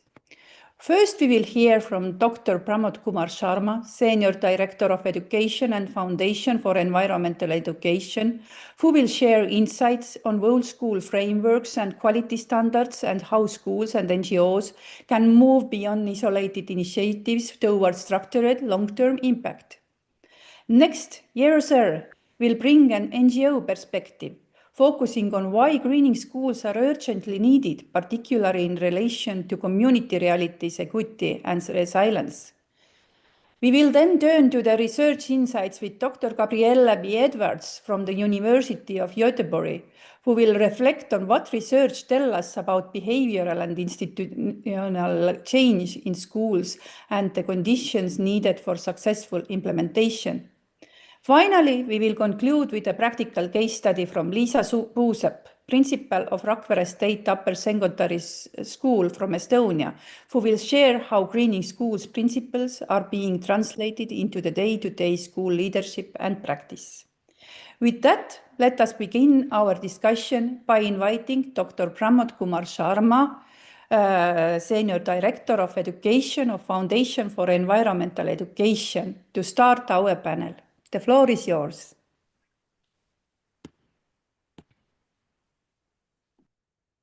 Thank you. Thank you, Siri, for the introduction and welcome. And good afternoon from Copenhagen to all the participants. And I'm really delighted to be here to share our perspective. And the way we see Greening Education Partnership is basically that it is an approach where we have put targets and actions before our stakeholders in terms of numbers or achievements as key performance indicators. And from a pillar one perspective, we are looking at from different isolated initiatives that happen in a school to a whole school approach. So I represent Foundation for Environmental Education. We are co-coordinator of Pillar 1. We were established in 1981 with over 100 member organization in 81 countries. We run two sets of program, one with young people, eco schools, which is called Eco Campus at the tertiary level, learning about ecosystem and forest, and the Young Reporters for Environment, and also two programs in the tourism sector, Green Key and Blue Flag. Eco School is one of the largest greening school program, which is providing accreditation in form of green flag, and with over 54,000 schools in over 100 countries. I will not get into the details of this because Katrina has already covered this aspect, but then from a green school quality standard and the pillar one perspective, the whole school approach is the ESD approach or Education for Sustainable Development approach, where actions are basically suggested in 4 areas, which together make the whole school approach or the different components that come together for a quality Education for Sustainable Development program. The first is on greening, on school governance, in terms of how leadership is looking at embedding greening or sustainability perspectives in the way this institution operates. And it also means providing and empowering young people in that leadership. It's not about the principal or the management. It is about the learner also in terms of what role they have in this transformative process. It is looking at facilities and operation, both the education part, but also the facilities that are there, which could be in terms of greening, but also regular operation and maintenance of even water facilities, toilet facilities, and how those are used to shape behaviors, shape education as sites for learning sustainability perspectives and principles. Teaching and learning, that is what the institution is all about. And it connects well with the other pillar on capacity building educators or teachers, where we need to train them on the different pedagogies and along with the content on climate change, for example, the climate science, and using innovative approaches which are centered around learners and are promoting active learning, especially project-based learning. And of course, community engagement is important. School does not basically exist in isolation. They exist in a community, in a town, in a village. And if the practices in school are not mirrored by the community, then it creates basically a dissonance where those are not supported by parents, and then children are or the learners are confused in terms of something that was only to be practiced in a school, but then the world outside is different. So how do we can basically bridge this gap between a school practice and what we want in the community, and then make community also as an important stakeholder in this journey or the process. So when we look at these 4 pillars, there has been activity suggested. And when we are looking at certifying a school as or accrediting a school or any educational institution, as Katrina mentioned, right from pre-primary to higher education, with the status of a green school, the activities are divided into 4 areas, and some activities are suggested as mandatory, and then from the rest of the activities, any institution can choose 1/3 of those activities to apply and get the status of a green school. Again, I'm reminding that the target is that at least 50% of the schools or education institutions in any country need to achieve this status by 2030. This is a very ambitious target. And as Stephanie was mentioning, that we also as NGOs have a key role in bridging the gap, providing the support to the government and bring in the expertise that we have in supporting schools in this journey and handhold them.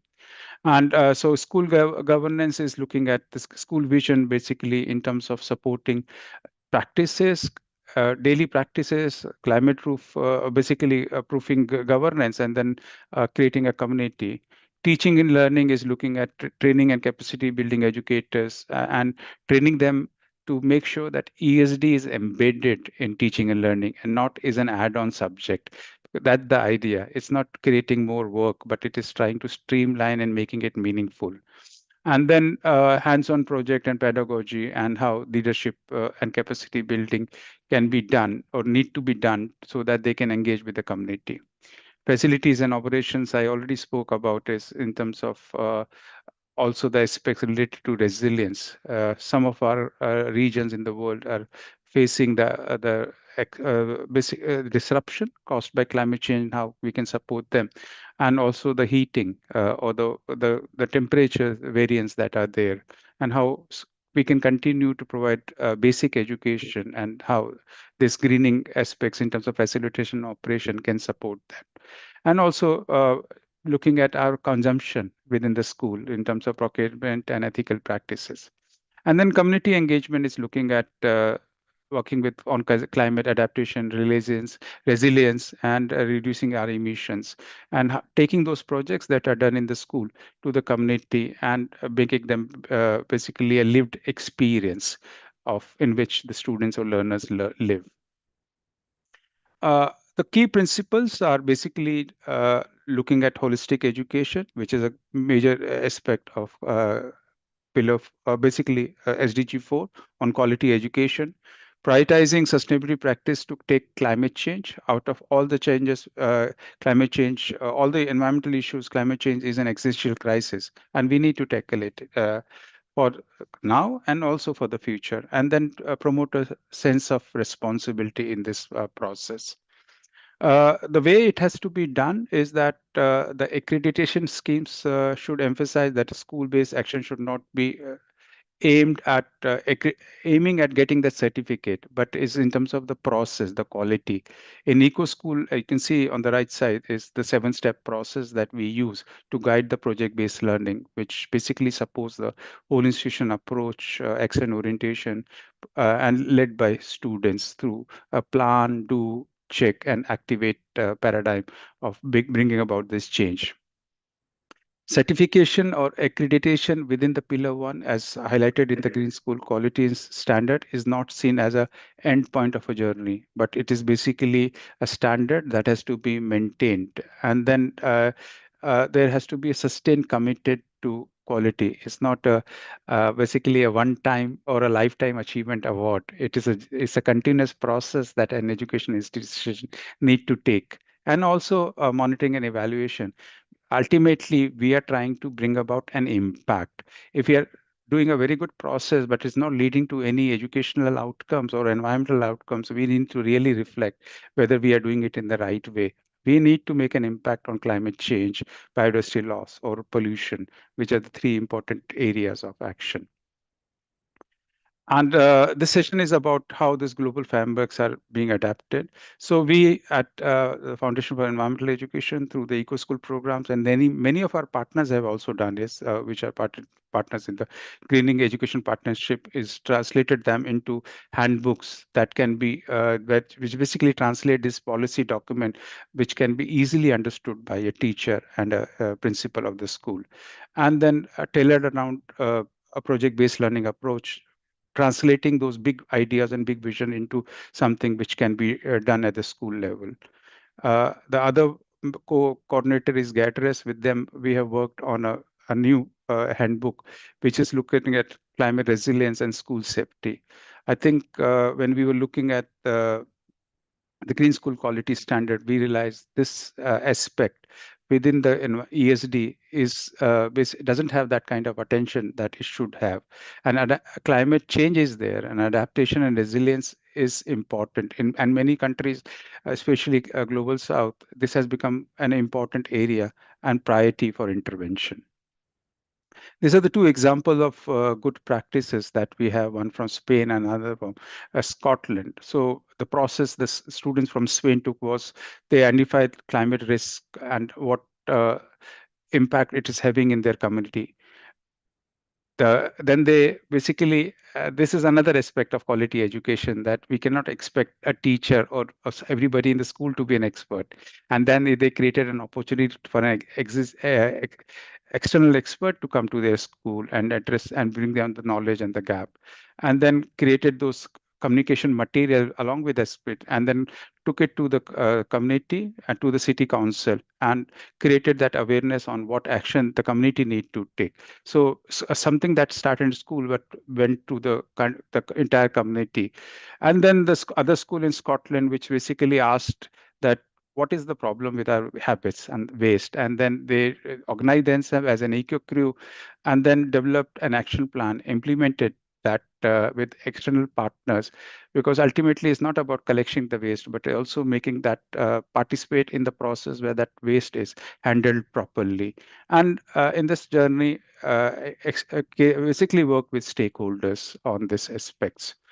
So we need to understand that when we are looking at green school, we are not looking at isolated projects that we have take. Schools can take projects on various themes, and they are also suggested in green school quality standard.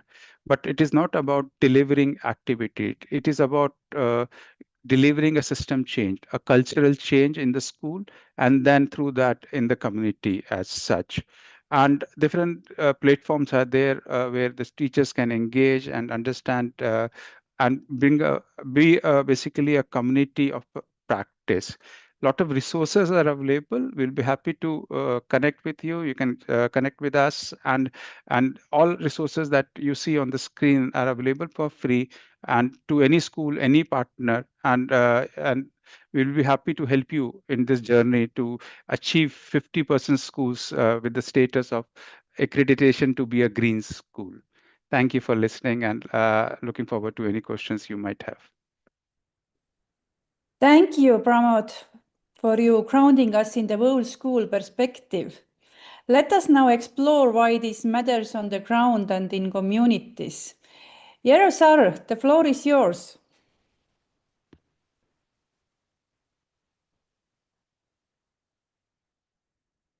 Jero, do you hear us? Yes, merci beaucoup. Bonjour à tout le monde. C'est un plaisir pour moi aujourd'hui d'être parmi vous. Je m'en vais faire la présentation rapidement. Aujourd'hui, mon intervention va s'appesantir sur l'écologie intégrée dans l'éducation, c'est-à-dire les écoles vertes, plus précisément au niveau du continent africain et spécifiquement vers les zones sahéliennes.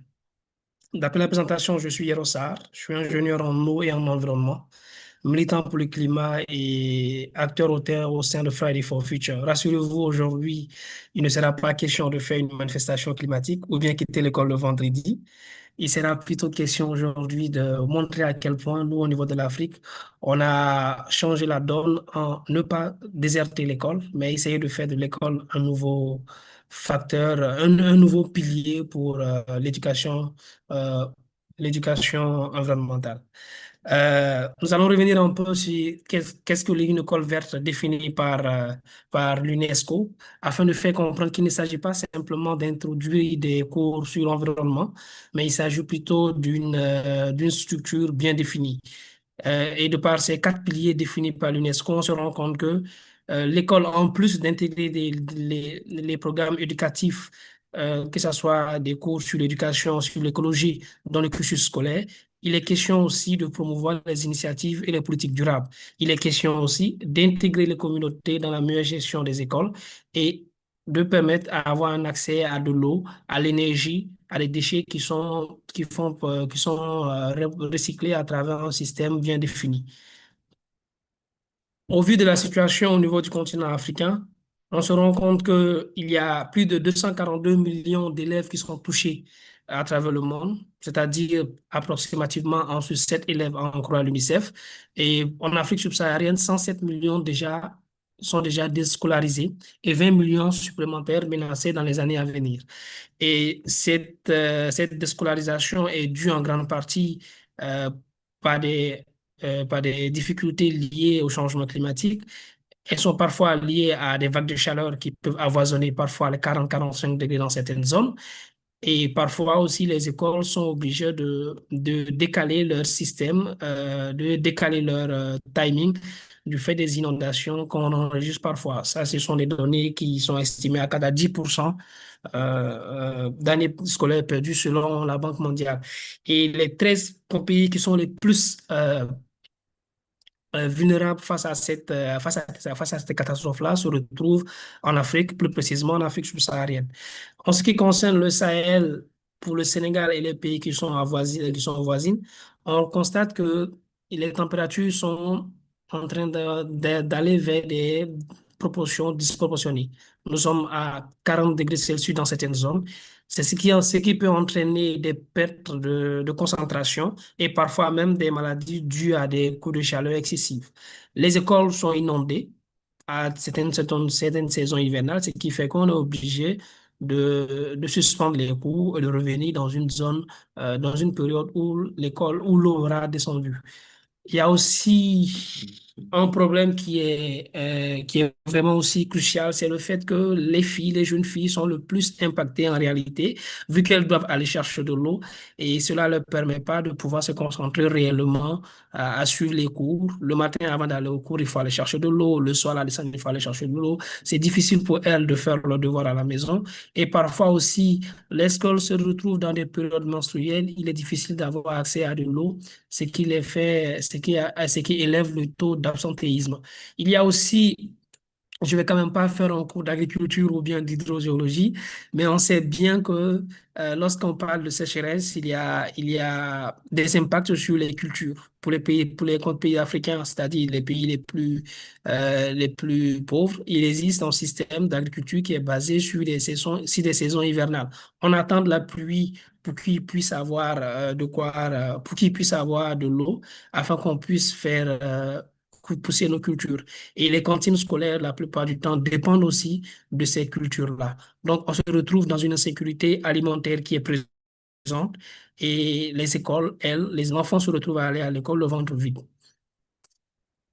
Et pourquoi aujourd'hui il est périlleux de ne, il est périlleux de ne pas aller vers les écoles vertes?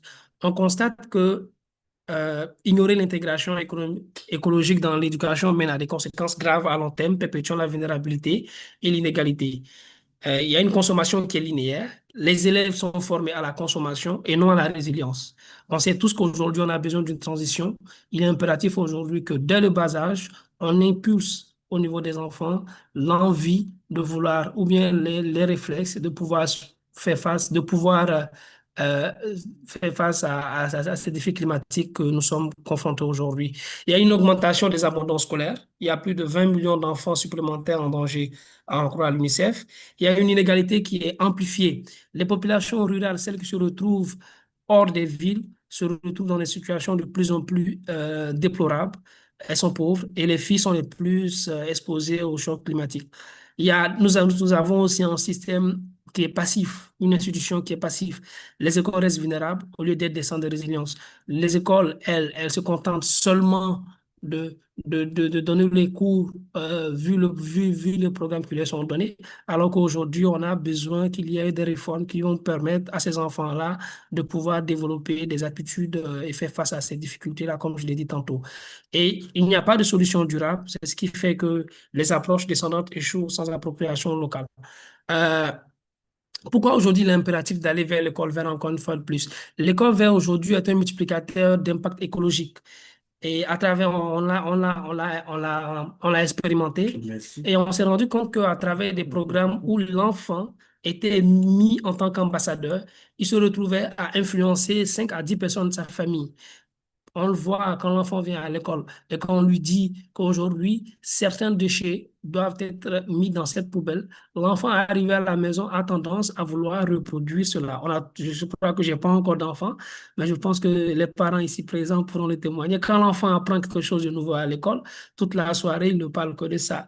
Donc, voilà pourquoi pour nous, il est impératif de mettre l'enfant en tant qu'ambassadeur. Il y a une, il y a eu aussi une nécessité aussi qu'il y ait une co-conception avec la communauté. L'enfant, ce qu'il apprend lorsqu'il arrive vers la communauté. Si la communauté n'est pas réceptive, cela n'aura pas d'impact. C'est la raison pour laquelle aussi, en dehors de l'école, on va vers les communautés et on essaie de leur faire comprendre qu'il y a des difficultés qui sont là, qu'il est impératif que l'école soit un cadre assez adéquat. Et pour cela, on compte sur vous. Venez participer activement à la gestion des jardins qui sont mis dans les écoles. Venez participer au programme de reboisement et surtout, travailler à la conservation des ressources, que ce soit des ressources qui sont propres à l'école ou bien aux ressources communautaires. Il y a aussi le dernier aspect qui, lui, révèle du fait que l'école est un multiplicateur d'impact écologique. Il s'agit de la résilience locale. Elle permet d'améliorer la production alimentaire, de la gestion des déchets et surtout des infrastructures résilientes au climat. Les rôles des ONG, maintenant, le point le plus essentiel, c'est comment les ONG, elles, parviennent à pouvoir aujourd'hui catalyser son énergie afin de pouvoir lutter efficacement comme le changement climatique en impulsant la question des écoles vertes dans nos communautés. Le rôle que les ONG jouent est assez crucial. Et comme je l'ai dit tantôt, on permet de relier l'école aux communautés et en assurant la pertinence locale et le maintien des mobilisations aux ressources écologiques. La première des aspects, le plus important, là, ça revient sur Friday for Future, c'est l'interface et la plaidoirie. Elle permet de connecter les écoles avec les décideurs et amener nos dirigeants à prendre plus de mesures écologiques dans nos écoles. Les ONG aussi financent et forment avec l'appui des bailleurs. Elle permet aussi de former des écoles sur les élèves, sur la pratique d'avoir des attitudes autoresponsables, et surtout aussi de préserver les infrastructures qui sont mises à leur disposition. Elle permet aussi de co-créer ensemble, comme je l'ai dit tantôt. Elle permet avec la communauté de pouvoir prendre plus soin des infrastructures qui sont mises en place. Je me souviens, lors d'un voyage en Ouganda, il avait été mis en place une expérience qui était extraordinaire. Elle consistait à quoi? On constatait que les communautés qui avaient des cultures étaient à tout le temps envahies par des singes. Et face à cela, euh, il y a un jour quelqu'un qui est venu et qui a dit, mais la solution, c'est quoi? C'est de laisser aux singes leur nourriture dans la forêt et vous aussi, à votre niveau, les singes ne viendront pas prendre leur nourriture. Donc, c'est juste pour faire comprendre qu'il doit y avoir une communication entre les communautés et les infrastructures afin que ces communautés aussi puissent prendre soin de ces infrastructures-là et pas se dire que non, c'est l'État qui l'a fait. Donc, de toute façon, si ça se gâte, l'État va reprendre. Et des initiatives axées sur la communauté en Afrique, il y en a énormément. Il y en a énormément. J'ai essayé quand même d'avoir un ensemble afin de pouvoir étayer chaque aspect. Il y a le projet Khalei durable qui est porté par une organisation au Sénégal. Cela consiste à former des enfants, vous le verrez à gauche, la première image. Consiste à former des enfants sur des produits, sur des attitudes éco-responsables. On aperçoit aux enfants qu'il faut faire des tri de déchets. On apprend aux enfants qu'il est très crucial de préserver les infrastructures de l'école. On apprend aux enfants aussi qu'il est important de ne pas gaspiller de l'eau parce qu'il n'y a pas assez d'eau ou bien certains n'ont pas accès à de l'eau potable. Et en dehors de ça, il y a un projet de grande envergure qui lui vient en second aspect, c'est le projet de la Grande Muraille Verte qui lui qui ne se limite pas simplement à faire une muraille du Sénégal jusqu'au Niger. Elle consiste aussi à faire des dotations d'arbres dans les écoles parce que pour elle, si les enfants sont dès le bas âge amenés à vivre dans un cadre ou bien à étudier dans un cadre éco-responsable, demain, ils seront en mesure de pouvoir de pouvoir respecter ce mur de 7600 km et 15 km de large qui est en construction. Il y a aussi le projet Tostan au Sénégal avec l'organisation Tostan qui consiste à autonomiser les villages entiers en leur permettant d'avoir des décisions, d'avoir accès à de l'eau, de mettre en place des programmes d'hygiène et surtout de planter aussi des arbres. Cela permet à consolider l'acquis communautaire et à renforcer les acquis au sein de nos écoles qui sont de plus en plus responsables. Il y a aussi un projet de plus grande envergure, lui, il est aussi mondial, c'est le projet École verte mis en place par l'UNICEF, qui consiste à soutenir des communautés, des communautés de l'Afrique et de l'Afrique de l'Ouest, de l'Afrique centrale et de l'Afrique de l'Ouest, afin qu'elles aussi elles puissent avoir des attitudes un peu plus éco-responsables et impacter plus les communautés. Pourquoi il est impératif aujourd'hui, encore une fois de plus, d'avoir des écoles vertes? L'urgence est claire, il faut le dire. La question climatique n'est pas abstraite pour le continent africain, elle est visible, elle se voit chaque jour et il est impératif qu'on change notre mode de vie. Et comme certains le disent, notre génération, elle est déjà perdue et on devra plus se focaliser sur cette nouvelle génération qui vient. Donc, d'où la nécessité de mettre énormément d'énergie, de fonds et d'accompagnement pour qu'il y ait des écoles plus responsables, plus vertes en Afrique. Une transition, cela permettra une transition qui sera équitable et une communauté formée sera plus résiliente. Et je crois que la question écologique en Afrique sera de plus en plus prise en conscience. Les risques climatiques amènent des perturbations sur l'école, amène des perturbations sur le programme scolaire et avec des écoles vertes, on parvient à mettre en place un système qui est résilient et équitable. Aujourd'hui, en Afrique, où 242 millions d'élèves sont confrontés à des perturbations, c'est-à-dire, et 20 millions risquent d'abandonner, l'approche école verte est essentielle. Et sans cela, la transition reste théorique et accentuer les disparités existantes. Merci.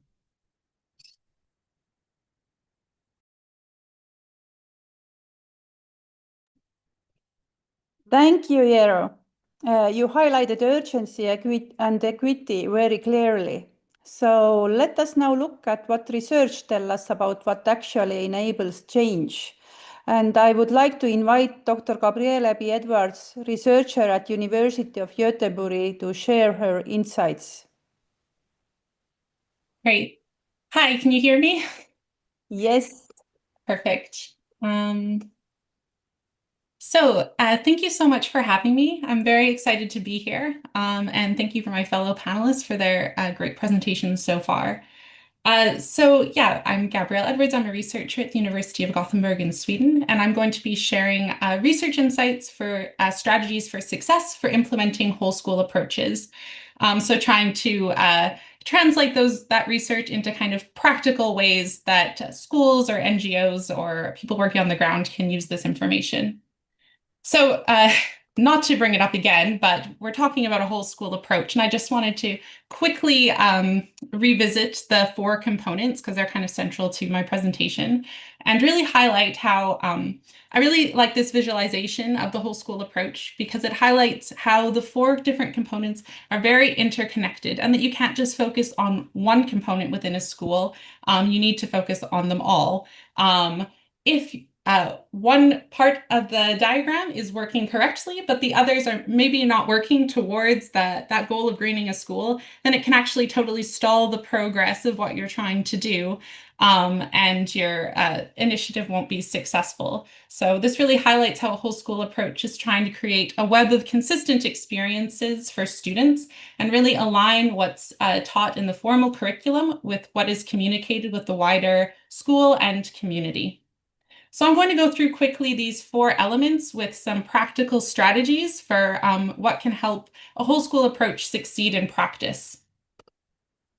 So starting with school governance, really the key point here is that a school needs strong administrative support in order to initiate a whole school approach.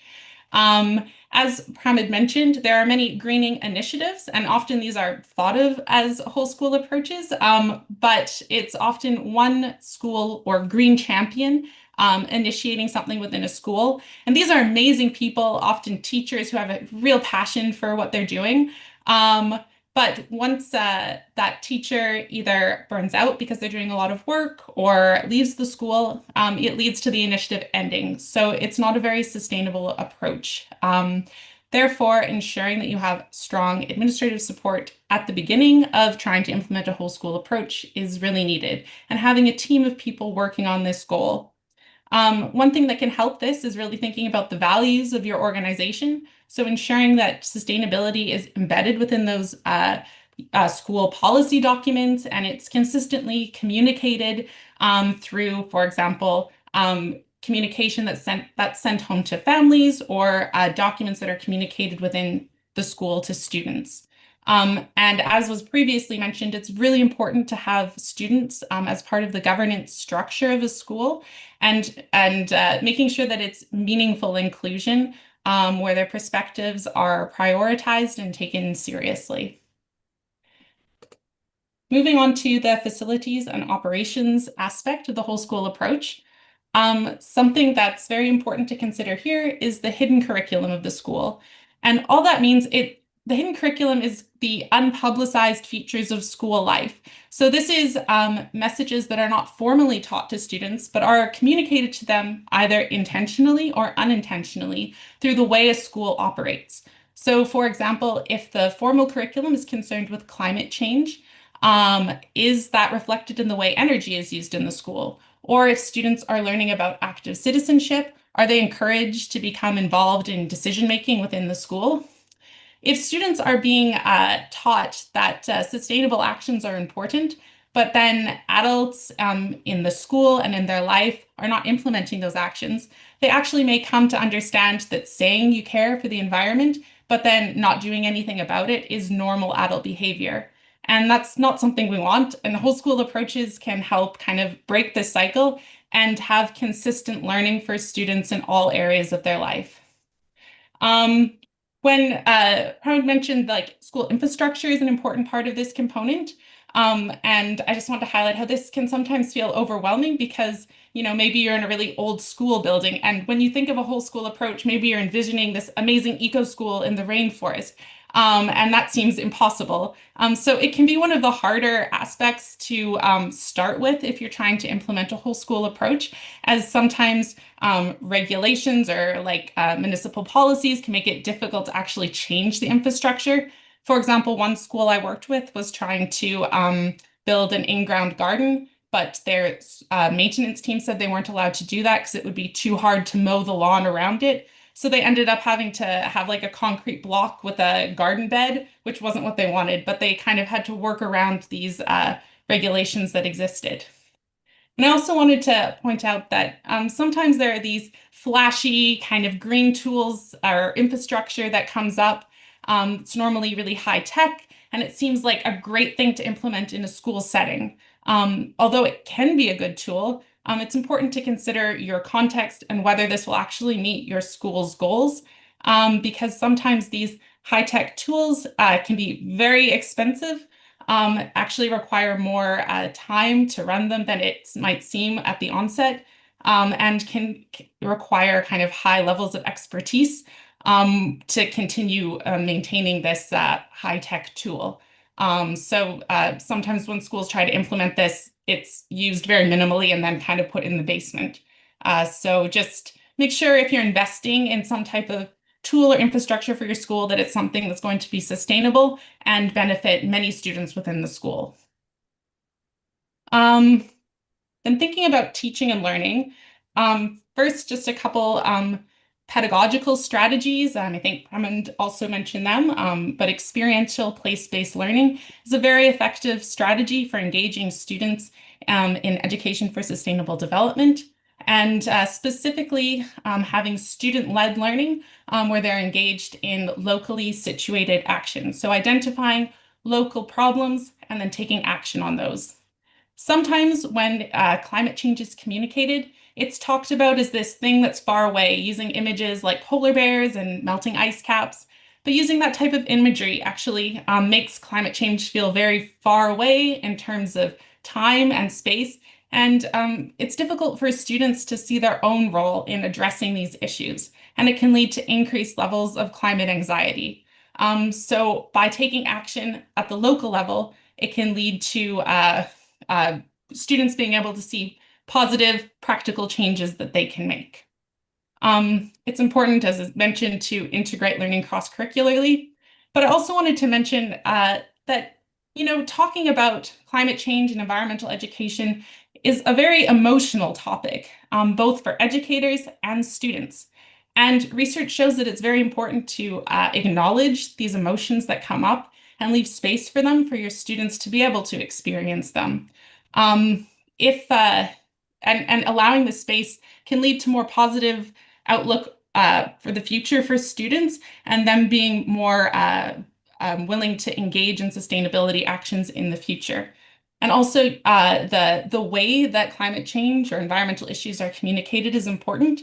So using hopeful, positive language is more effective than only negative approaches.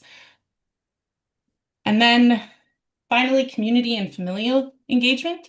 So as was mentioned, families are great resource to help schools engage in whole school approaches and a needed component of the approach. Not only can they reinforce learning that students have at schools, or students can take that learning home, as was mentioned, but they can also act as advocates for the school at places like a school board level to help gain support for the school there. And strong community partnerships, again, this was already mentioned, but are really important for helping schools embed initiatives as long-term programs within the school rather than one-off initiatives. However, building these partnerships can be really difficult, especially because, as I previously mentioned, often there's one or two key people within a school who are kind of driving the whole school approach, and they don't have time to be networking and building relationships and creating these sites of support. So this is why, again, it's really important to start with making sure that you've got the administrative support and the leadership on board so that these types of partnerships can develop. And often community members are very excited to be involved in initiatives. There's lots of examples of when they find out about something, wanting to get involved. So be vocal about what's happening because people will be excited about it if you are. And I just wanted to end by saying that whole school approaches seem like this overwhelming concept, but there's really no right or perfect way to implement it. It's very context specific, and you do the best that you can within your situation. And a group of passionate individuals can lead to larger change. Smaller classroom student-led initiatives can lead to wide school change. And just a note that you kind of need to be committed to a long-term approach. It takes time. This image represents a school who a wetland had concrete put over it, and they realized there was a wetland there, and then were able to totally restore it. However, it took many years, and the students who started with that initiative were not there when it was done. So you kind of need to be committed to this long-term approach if you're engaging with whole school approaches. And I could talk about this for hours, but I think I'm already over time. So happy to connect with you if you'd like to talk more. Thank you so much. Thank you so much, Gabriella, for translating evidence into insight. So let us now hear how this plays out in a real school context.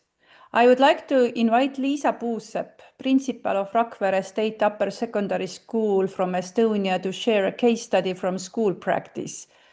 The floor is yours, Liisa.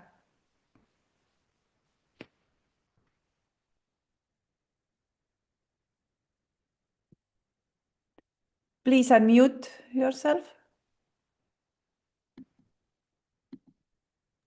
Let's try again. Can you hear me now? Yes. Now we can hear you. Thank you. Perfect, perfect. Thank you. Good afternoon from Estonia. It's my great pleasure to be here. And yes, my name is Liisa Puusepp, and I'm a principal of Rakvere State Upper Secondary School. And it's as my school is like my kid, so I can speak about my school hours and hours. But today I will focus on our school practice with from where we are aiming to contribute to the sustainable development. And I'm so happy that I can already see clear connections with previous presentations, especially with Gabriela's presentation. Thank you, Gabriela. So I try to change my slides now. Okay, good. So our mission is to support nationally established educational goals and also UN Sustainable Development Goals, and to contribute to the development of sustainable society. And I'm sorry, Lisa. Yeah? I need to interrupt you. Please put your presentation on the presentation mode. We see the first slide still. Okay, I try to. I have, yeah, I haven't used Zoom. So,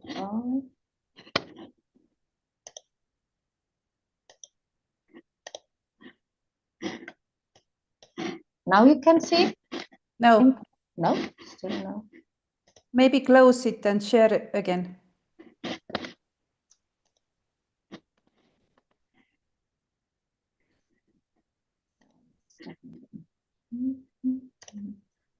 I haven't used Zoom.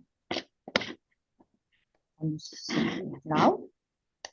Yes, we see the mission slide, but not the presentation. Yeah, now it's okay, but on the next we see your next slide. Now you can see my mission Yes. slide. Okay, I try to be... I'm sorry. Now we lost the again. So, but I can, as this is technical issue, I can speak. Is it okay? I will share your slides. Hmm? I will share your slides. Good, that's good. Thank you. Do you see the slides now? Yes, I can. Please tell me which one you see. Please go further. Yeah, mission. Oh, this one is okay. Mission slide is okay. Okay. So yeah, I will repeat very shortly so that our mission is to support nationally established educational goals and also UN Sustainable Development Goals, and to contribute to the development of a sustainable society. And next slide, yes, we are brand new school. So this is our 4th year. So you can see that we have brand new building as well. We have more than 400 students and 40 staff members, teachers and supportive staff members. And the age of students is 16 to 20 years. So for us, school is not only a place where students can acquire knowledge. It is an environment where young people learn to understand themselves, their strengths, their weakness as well, their values, and their responsibilities towards society. And additionally, I would like to say that our school is a member of UNESCO School Network as well. Next slide, please. So our work is guided by 3 core values: meaningfulness, commitment, and diversity. Meaningfulness means that learning must make sense to the learners, but not only for learners, of course, for teachers as well. So we do not teach only for exams, as we can see in Estonia and in the world, that exams are most important things, but this is not for us. We teach so that knowledge connects to the real life. Commitment means taking responsibility. Diversity means that we value different learners, different perspectives, and different learning paths. And pedagogically, we are guided by the principles of education for sustainable development and constructivist approach to learning. This means that students are not passive partners, but active constructors of knowledge. And learning takes place through discussions and reflections. And interdisciplinary and project-based learning play a central role in our school. Subjects do not function in isolation. Instead of teachers collaborate across disciplines, allowing students to see how, for example, history, science, social studies intersect in real-world issues, and this helps students to develop more holistic understanding of the world. Next slide, please. I was adding. Good. So we often describe our learning approach through the metaphor of head, hand, and heart. So learning with the heart refers to knowledge construction. So it represents academic dimension. Learning with the hand means gaining knowledge through practical activity, and learning through doing. And learning with heart focuses on emotions, ethics, and values, and general competencies. So we believe that social, emotional experiences and physical engagement give learning meaning, and education is not only intellectual, it is also emotional and ethical. So already you have slides about our curriculum. So you can see that, yes, we need to follow Estonian national curriculum. There are subjects as geography, chemistry, Estonian language, and so on. But in addition, we have developed school-based courses that reflect our specific educational vision and mission. So these courses are our face. For example, courses about local community, about our roots, so that it helps students to understand where they are come from and how they are connected to the community. From this list, I would stress a course called Global Education, which is very important. And today it is very important to the course Cybersecurity, because we live in this cyber world and we need to give these courses to students as well. So next slide, please. Each year, students choose 3 elective modules, so different courses, and these courses are designed together community, so we know what kind of courses and what kind of subjects community needs.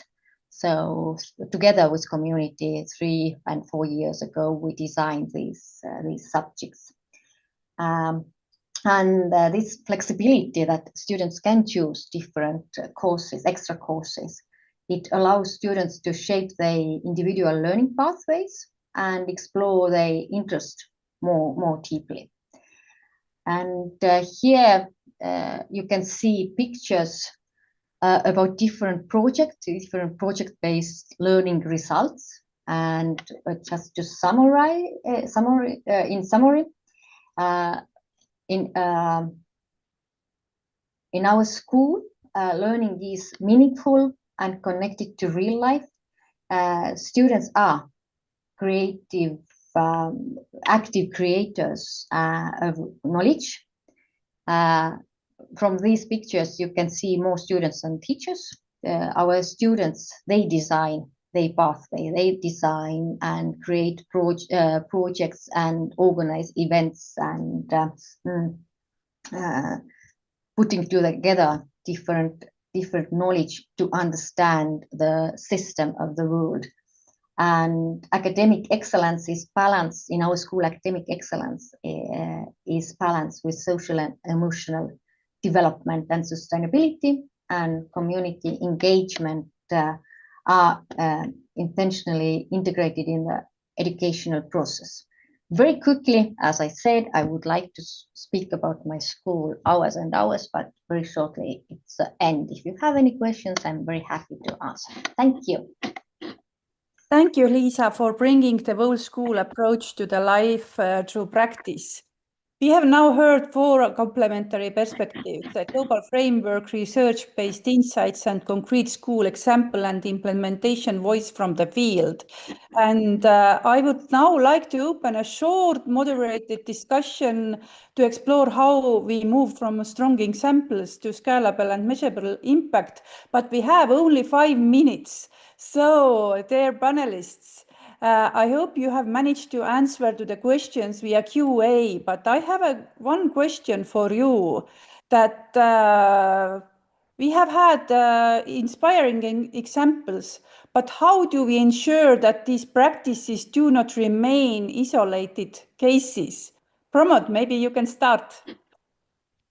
Thank you. I think when we are looking at the 50% target in terms of greening education partnership, uh, we are trying to move away from those isolated examples or island of excellence approach that I would call one school in that kind of thing.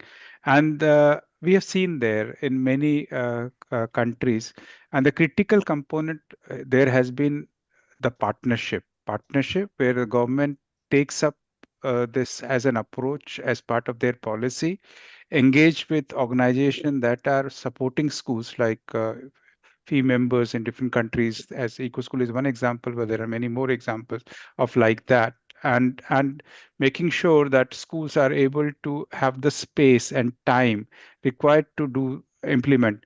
It's a time consuming and intensive effort in the beginning before it looks very easy. So in our own experience, it takes almost 2 years to even just start putting a system together. After that, you start seeing the results. So it's a long term thinking and investment that is required here, and all the partners and stakeholders need to come in and support with their expertise. Thank you, Pramod. And the last question, what I will ask from all of you: what is one concrete action that can realistically be implemented within the next 6 months? What do you think? Gabriele, maybe you could start. Sure. I guess my answer connects to one of the other pillars around curriculum. But I think that one concrete action is recognizing places within the curriculum that sustainability or education for sustainable development already shows up. For example, in home economics education, which is often not a mandatory subject in schools, that's often where there are opportunities where sustainability education already exists, yet home economics is viewed often as a fun cooking subject or something that's not important. So I think uplifting these topics that are maybe not seen as the traditional topics that this is where this education occurs is an important first step in utilizing resources that already exist, like the teachers who are already working on this objective. Thank you. Jero, do you have something to add?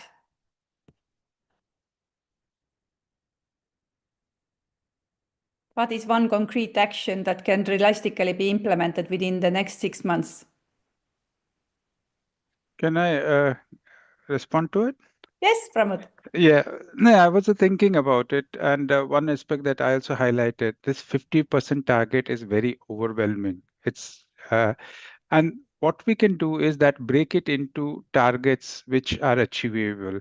Like for example, we can go for a city. So 50% schools are green in a city or in a municipality or in a state before we think of a country. And if we can do that, and each one of us in our power of influence can help in that journey and have developed that vision in that region, I think that will take this greening education partnership towards the target faster than anything else would have done it.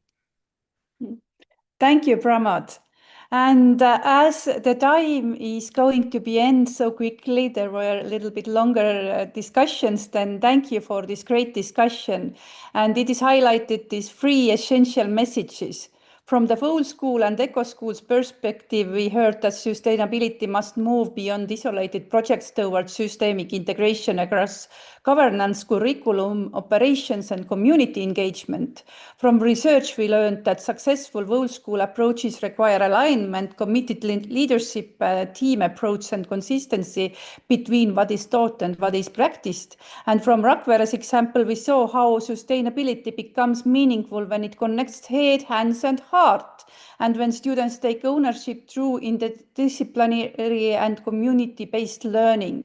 So if there is one immediate action schools or NGOs can take, it is this: build a cross-functional green team and map where sustainability already lives in your institution and where it can be strengthened.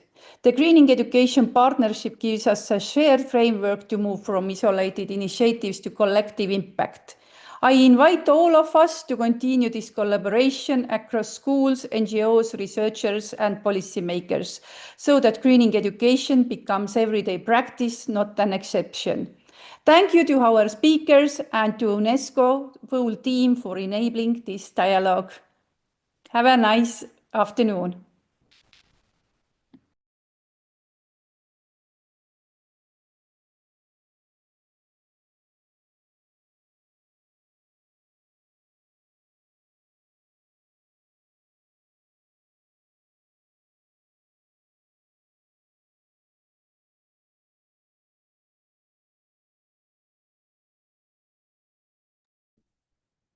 Cyril?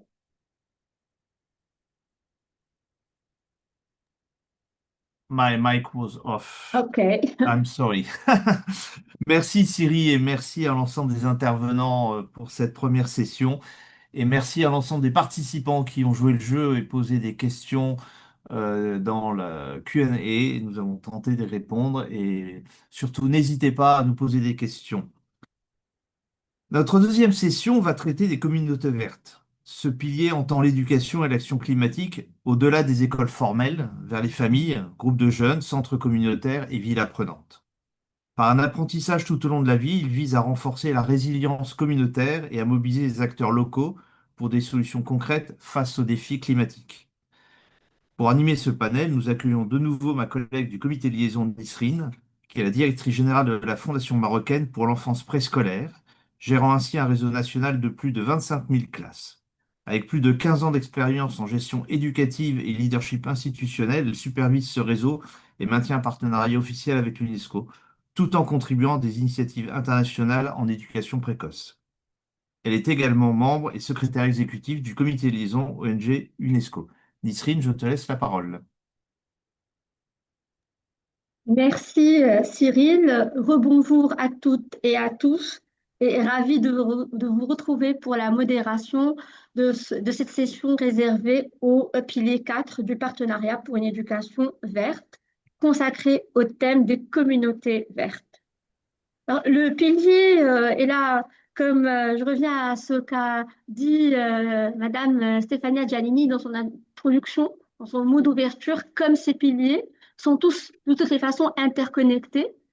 Et on va voir effectivement que ce pilier de communauté, je reviendrai après sur une question qui a été posée dans le forum des questions, est aussi bien connecté relié à ce pilier concernant les communautés vertes, qui vise à renforcer le rôle des communautés locales en tant qu'acteurs clés de la transition écologique, en favorisant une approche intégrée de l'éducation, du développement durable et de l'action collective. Il promeut des partenariats entre établissements éducatifs, notamment à travers l'engagement des apprenants et des éducateurs. On a entendu des choses dans cette première session. Collectivités territoriales, organisations de la société civile, milieux scientifiques et acteurs économiques, afin de co-construire et de soutenir des apprentissages contextualisés, inclusifs et orientés vers l'action, contribuant à des sociétés plus durables, résilientes et équitables. Afin de mieux comprendre les objectifs et enjeux de ce pilier et de découvrir des actions concrètes déjà mises en œuvre, nous avons le plaisir d'accueillir aujourd'hui 2 experts et 2 représentants d'ONG que nous remercions vraiment chaleureusement et vivement pour leur participation. Alors, nous entendrons tout d'abord Oisin Gil from the Office of Youth and Women, FAO, ou FAO, et Cynthia Marquez-Pugelj, et je m'excuse si je ne prononce pas très bien, directrice éducation et innovation from the World Scout Bureau, et qui sont tous 2 coordonnateurs du groupe de travail de ce 4e pilier réservé aux communautés vertes du partenariat pour une éducation verte. Ils présenteront l'importance stratégique de ce pilier au sein du partenariat, notamment ses objectifs, résultats attendus et principales actions engagées. Et puis, nous accueillerons ensuite 2 ONG actives sur le terrain qui partageront leurs expériences et projets concrets. D'abord, le CCIVS, Coordinating Committee for International Voluntary Service, avec l'intervention de Risha Guimir, et le Rotaract Club Bari, avec l'intervention de Erika Rieti, qui présentera des initiatives locales portées par la jeunesse. Alors, sans plus tarder, je donne la parole à Oisin Gil et Cynthia Marquez-Pugelj pour la co-présentation de la première partie de cette session. Et si vous le voulez bien, je voudrais partager avec vous une question que nous avons reçue sur le forum des questions et qui m'a semblé un peu liée à ce pilier. Et peut-être lors de votre intervention, vous pouvez y répondre. Alors, je vais la lire comme elle a été posée en anglais. Alors, to ensure that at least 50% of schools are successfully greened, effective partnerships will be crucial. May I kindly ask you how we can best ensure this? Would it be advisable to develop a formal partnership guideline to help identify and engage appropriate institutions in a structured and strategic manner? Merci et à vous la parole. S'il vous plaît, je vous rappelle que vous avez 15 minutes pour co-présenter. Merci. Merci, merci Nesrine, merci Cyril, et bonjour à tout le monde. My name is Oshin Gill, and I'm leading the youth education program in FAO's Office of Youth and Women. And I'm also one of the co-coordinators of the Greening Education Partnership, Pillar 4, Greening Communities. I'm also joined today by Cynthia Marquez Pugelj, and one of our other colleagues, the other coordinators, are the United Nations University Institute for Advanced Studies and Sustainability, who wouldn't be able to make it today, but no, they're deeply involved and supporting this Greening Communities pillar. I'm just going to share my screen with you now, so hopefully you are all able to see that. Great. Merci, Nisrine. So as I mentioned, my name is Oisin. I'm leading the education program and Greening Communities, one of the coordinators for that pillar, alongside the World Organization of Scouts Movement, and Cynthia Marquez-Puigel is joining us as well here today. And as I mentioned, United Nations University Institute for Advanced Studies and Sustainability are the co-coordinators for this pillar. So the things we're going to share a little bit about today is, the pillar, our co-coordinators, who we are, and then I want to go into the Greening Communities Guidance document, what we have, what was published towards the end of last year in 2025, and will be a focus for a lot of our communities' work this year in 2026. So we hope to engage as many of you within that, and then afterwards I'll go through some of the plans that we have for 2026 within the Greening Communities pillar, how you can all get involved in that. So as I mentioned, the co-coordinators ourselves in FAO, this is the Office of Youth and Women at work in the project of the World Food Forum Global Youth Action Initiative. Our work aims to engage young people in agri-food systems. So we work with countries around the world, FAO member states, and young people work on supporting them. And we also have United Nations University, Miki Kanishi, Nafisa Asimbayeva, as well as Cynthia Marquez, as I mentioned. So that is the team, supported strongly through UNESCO Secretariat and Education for Sustainable Development and everything that they do for the Greening Education Partnership. So thank you very much. But yeah, one thing I want to really sort of focus this discussion a little bit around is this guidance document, to share a little bit more information on what that looks like, and how it's structured, how you can use it, and what we hope to do for 2026. The Greening Community Guidance document was prepared with members, working group members of Greening Communities Pillar, and was facilitated by UNESCO Institute for Lifelong Learning and World Organization for the Scouts movement. So yeah, a big thank you to Cynthia and the work that she did there, also acknowledging the work of Edith Hammer and colleagues in the UNESCO Institute for Lifelong Learning.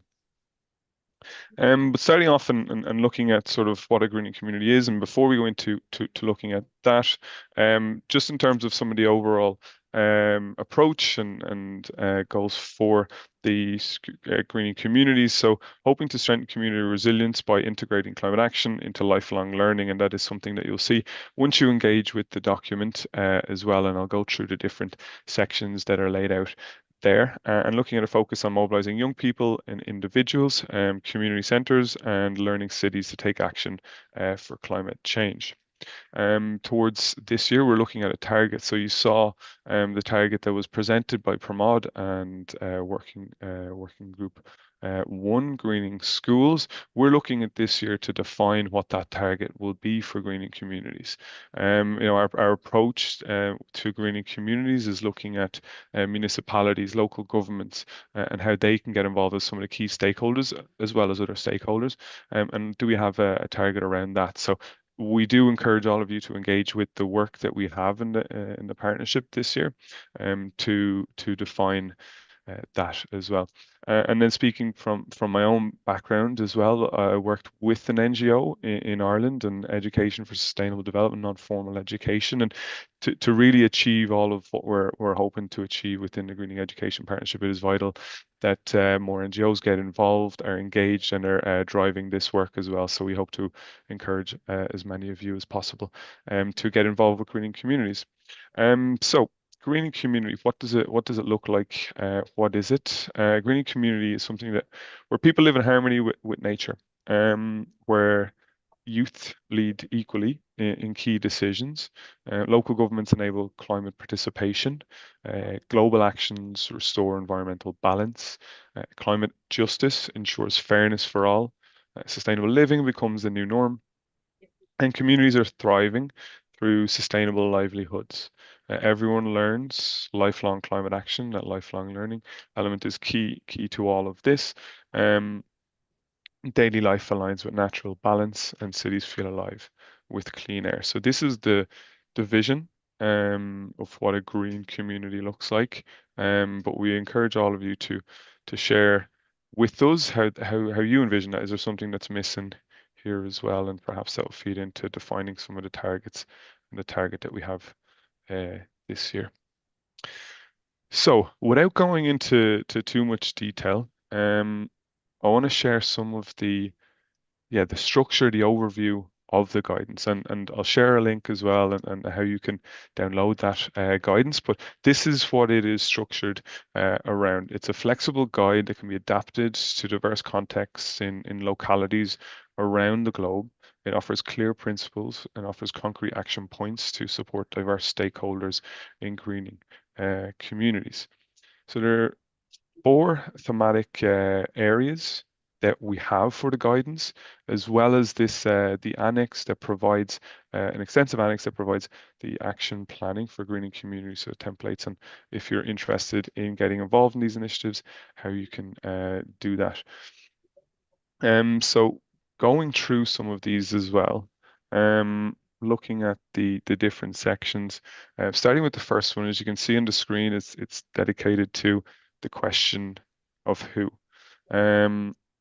it's the who's involved in these learning opportunities, who's involved in greening communities and learning there. So who are these stakeholders for learning and action, and the change agents that are involved. Looking at, as I mentioned, the local governments, looking at young people, looking at women, young women, especially some of the work that we do in FAO, in the Office of Youth and Women. Here it's important. As well as many other stakeholders. And then looking at all of the contributions of these stakeholders to greening, learning, and action. And this section will provide you an overview of how local governments and stakeholders can support that learning. And as in this section and across all of the other across all the other sections that I'll share a little bit more information on, there are practice-based examples of what that looks like. I'm looking forward to hearing our colleagues as well after this presentation to share their examples. So then moving to section 2, looking at where does learning take place in local communities. So this section looks at learning places, learning modalities, and an overview of the places that can be used to green communities through lifelong learning. What does that look like? Where are they? And again, looking at the concrete examples of what that looks like in practice. Then moving on to section 3, what is learned and how it is instructed. So what to learn and how do we learn it? How do we share it? So some of the key areas at this section, you're looking at how to facilitate green learning in communities. What are the instructional approaches, the different relevant pedagogies that foster community-based action. We're looking at what to instruct in greening communities and the examples of those as well. So yeah, there's really lots of examples around the different pedagogies that are used within greening communities or could possibly be used and transferred to greening communities. Then moving on to section 4, and it's looking at the strategies for communities, and it's about how to develop that strategy, proposing a participatory, iterative 6-step process, and also offering practical templates to use. It provides an overview of that systematic process for developing a green learning strategy. It provides considerations for communities at different points in the green process, from no strategy currently to those that have lots of experience. And as I mentioned in all of the other sections, there'll be practice-based examples. And then lastly, there's a quite extensive annex in the documents, and this annex provides an action planning for greening communities and assessment tool to help putting these ideas and concepts into practice. So it is an overview generally of the structure of the guidance document. So we want to hear from you and see as many people working on and implementing that, and that is also one of our goals as well for 2026, and how we can best support the implementation and the use and the uptake of that guidance document. So through the QR code on screen, you'll be able to download that. And yeah, once again, a massive thank you to colleagues in UNESCO's Institute for Lifelong Learning and World Organization of Scouts Movement to support that. Before moving on, I just want to see if Cynthia, if you want to add anything specifically on the guidance document in this section here. Well, no, thank you, Oisin, and thank you all who are joining us today. Basically to say a thank you and acknowledge the work of so many organizations that's contributed with more than 1 year, almost 2 years of designing, exchanging their experience. And while, as Oisin mentioned, the primary target audience are municipalities, this guidance can only take life if each of our organizations grounds it and are the champions and advocates to bring these resources to other organizations, to make alliances, to join efforts, and to communicate with your local governments on how you can work, collaborate, and disseminate this information. And also joining efforts with other pillars and schools and educators in this greening community that we are trying to build. Fantastic. Thanks a lot, Cynthia. And then, so then moving on to some of the work that we're doing in 2026. these are some of the key areas that we're looking at, and we invite all of you to join us in this. So as I mentioned, and as Katarina mentioned at the beginning, looking at defining the greening community's target to 2030 or beyond. So what does that look like? What do we want to achieve, and how do we measure and track our progress towards that in this year? So quite an important step to that. And then, as I just mentioned, disseminating this guidance document, getting as many people on board that are supporting the implementation, and we're able to see that actually being put to use and put in place. And to join this, like joining all of the working group meetings of the Greening Education Partnership, though there are opportunities to engage with those as well as other members of the working group, including those that have contributed to the development of this guidance document. It really was a collaborative approach with working group members to be able to develop this document, and thanks to everybody that has been involved in that process. And then, yeah, looking at the communication monitoring of the progress of that document. And then finally, what are we looking for? We're looking at investing in community learning hubs for climate resilience and how we can support this, and how all of us can get involved in this effort to green communities, integrating lifelong learning for climate action into national policies, establishing local climate assemblies with youth and Indigenous leadership, will ensure just inclusive transition for all communities, and develop global monitoring frameworks for greening communities by 2030. So that's an idea of what we're looking at, and how and where we would like some support, and where you could all get involved in this process. Yeah, Cynthia, I don't know if there's anything else you want to add. Well, basically, a call of action, because now all of our organizations can move on with the actions that Oisin is mentioning. We keep having the quarterly meetings of the groups. We would like to have more members, more organizations that take part on our Pillar 4, and we invite others to join as well. We are aiming to identify what is the best way for each of your organizations to contribute in setting targets, in grounding this, in atomizing the effort. As Pramod was mentioning, some of the targets might become overwhelming if we think of trying to achieve it as a whole, but if we divide and conquer, then everything becomes more we can materialize it together. Something else that has been mentioned is how to make sure that youth are at the center of decision making and participating, and also all other vulnerable groups and Indigenous communities and other minorities represented in our communities that are also affected by all the climate crisis. Most importantly, I think it's very important to recognize that this pillar is the one that integrates efforts of a diversity of sectors. And this is the opportunity that we have to make a cohesive effort and try to bring together the power, influence, and advance of all possible allies to create these spaces where Oisin has mentioning the vision that we have, and make this vision something concrete that is not only an ideal laid out in our guidance. Thank you very much. Thank you, Cynthia. Thank you all for your time. Merci beaucoup, Nisreen. Je vous laisse la parole. Merci Oisin pour avoir rappelé le cadre général de ce quatrième pilier et surtout d'avoir clarifié ce qu'on entend par des communautés vertes et d'avoir présenté le guide qui a vraiment l'air d'être très très intéressant et détaillé. Merci Cynthia d'avoir rappelé tout le travail que ça a pris et cette concertation avec l'ensemble des parties prenantes. Et bravo pour aussi cet appel à l'action. J'espère que le webinaire d'aujourd'hui va permettre d'enclencher une nouvelle dynamique et d'avoir plus d'ONG et d'autres acteurs qui vont rejoindre le travail sur ce quatrième pilier. La parole est maintenant à Risha Guimir, vice-présidente Asie-Pacifique de CCIVS, le comité de coordination du service volontaire international. Merci Richard. La parole est à vous.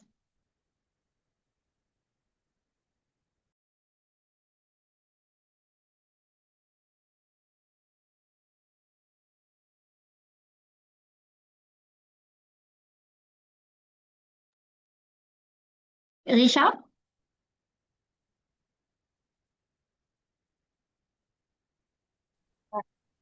Yes, hello, sorry, I was on mute. I'm trying to open my PPT. Just a moment.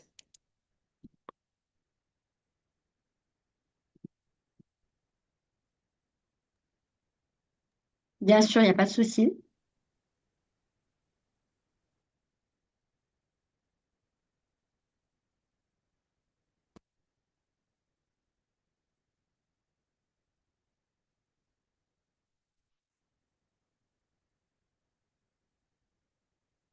Hello, everyone. My name is Richa, and I represent CCIVS, the global network of International Voluntary Service Organization.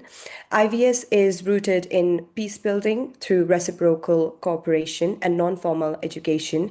And today, we share how volunteering ecosystem can strengthen the greening communities pillar by supporting community-led learning, solidarity, and climate justice action. So, why greening communities? Greening community is in practice education beyond school through youth group, community spaces, volunteer team, neighborhood initiatives, and local ecosystem. International voluntary service helps scale it by enabling reciprocity and solidarity. People act with communities, not for them, but across cultures, generation, and territories that creates local ownership, strengthens collective resilience, and supports lifelong learning through action plus reflection across formal, informal, and non-formal spaces. So these are some of the snapshots from the community, volunteers in local action in Kenya. CCIVS approach. What CCIVS contributes is a practical approach used across IVS movement, a community-led learning loop.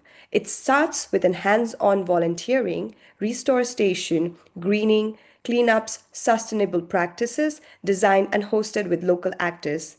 It then can strengthen intercultural learning and solidarity through shared living / working in temporary learning communities. And it adds facilitated reflection on climate justice, inclusion, and policy literacy. So learning connects to lived realities and civic participation.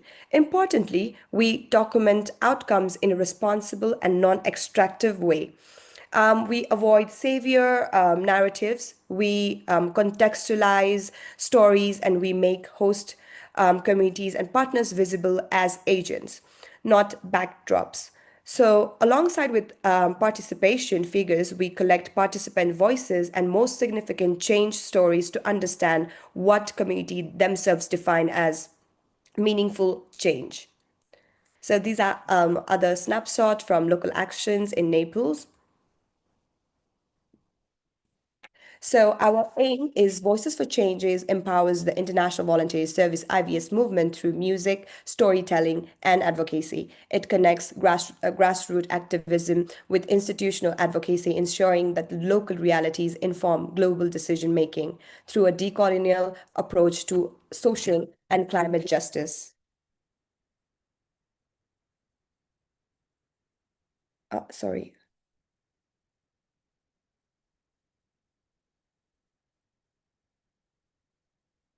Sorry. We would like to spotlight Voices for Change, co-funded by the Erasmus Plus program of European Union.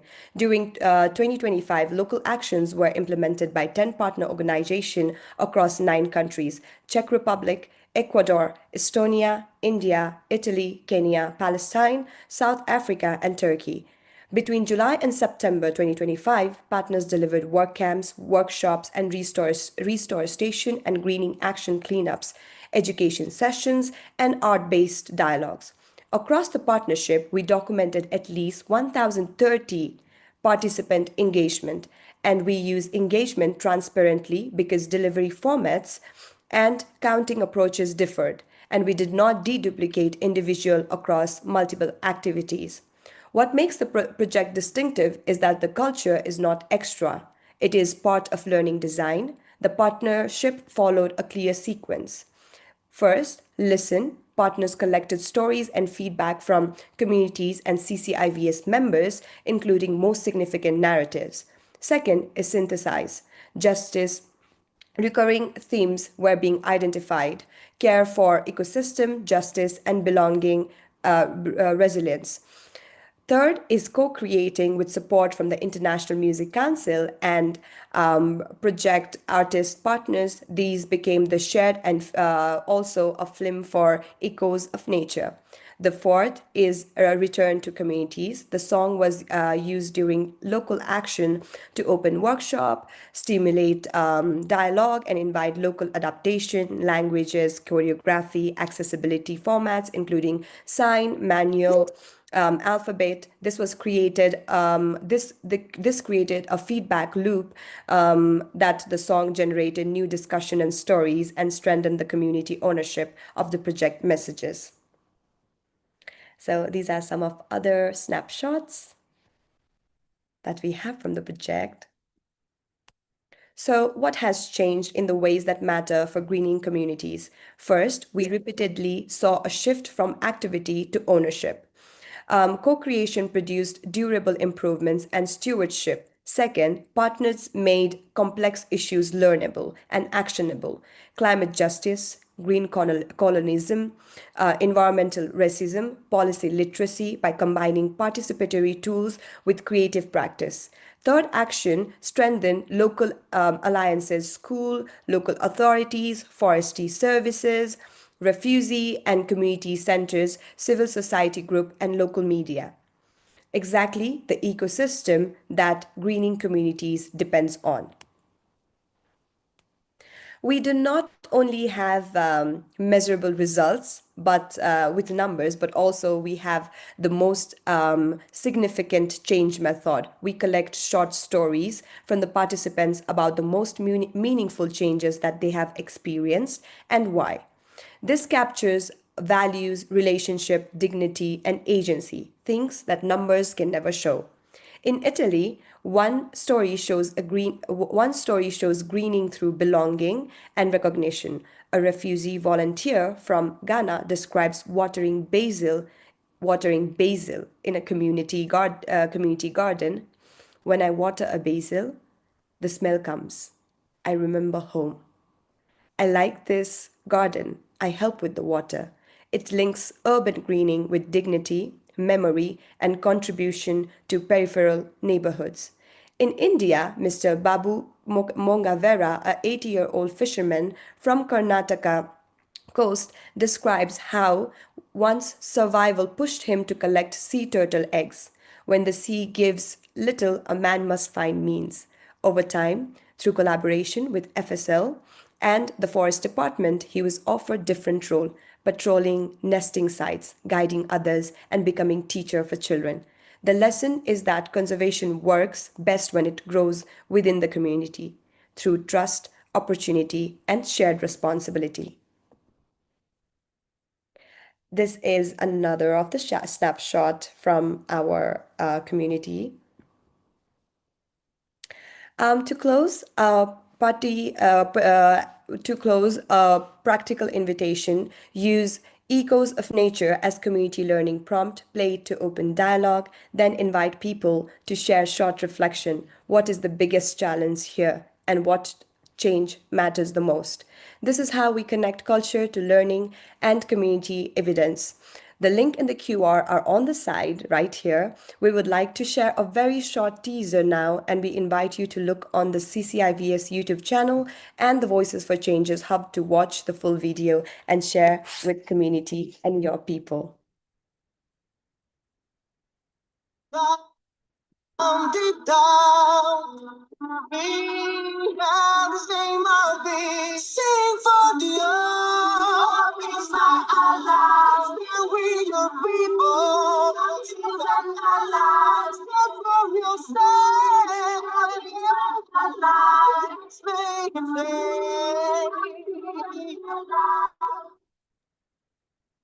Merci beaucoup, Rika. Merci d'avoir partagé avec nous toutes ces belles choses. Thank you so much. Thank you for listening. Et vraiment, je retiens deux Je retiens de votre intervention vraiment des mots-clés inspirants et je pense qu'ils vous inspirent solidarité, jeunes, territoire, responsabilité locale et apprentissage tout au long de la vie. Merci d'avoir partagé toutes les actions vraiment intéressantes et qui, j'espère, vont également inspirer d'autres ONG. Alors, notre dernière intervention pour aujourd'hui est celle d'Erika. Alors, Erika, Erika Rieti Good du afternoon. Rotaract Club de Paris. Je rappelle que Erika, que j'avais présenté tout à l'heure, va nous parler aussi des initiatives locales qui sont portées par la jeunesse. Et donc, la parole est maintenant à Erika Rieti, qui exerce depuis 2022 en qualité de psychologue chercheuse.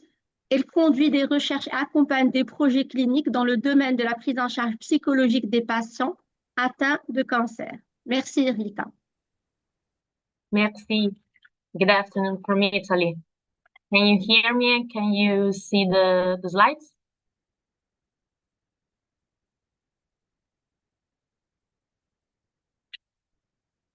Can you hear me? Maybe essayez de faire avancer pour être sûr que la présentation avance. Pour le moment, oui. Perfect. Okay. Yes. Okay. So it's a great honor for me to take part in the 18th International Forum on Greening Education Partnership. I consider this event a unique and meaningful opportunity for the exchange of ideas, which I strongly believe to be a powerful source of inspiration, dialogue, and personal growth. In this spirit, I sincerely hope that my contribution may prove valuable and helpful to the global community we reflect. So, here you are a brief CV of my Rotarian and Rotaract experience, and today I'm proud to represent the Rotaract Club Bari, my club, part of the Rotaract International, a global network of young adults aged from 18 to 35 who are dedicated to personal development, professional growth, and community service. Rotaract operates under the guidance of Rotary International and promotes leadership, ethical values, and international understanding through concrete and sustainable service projects.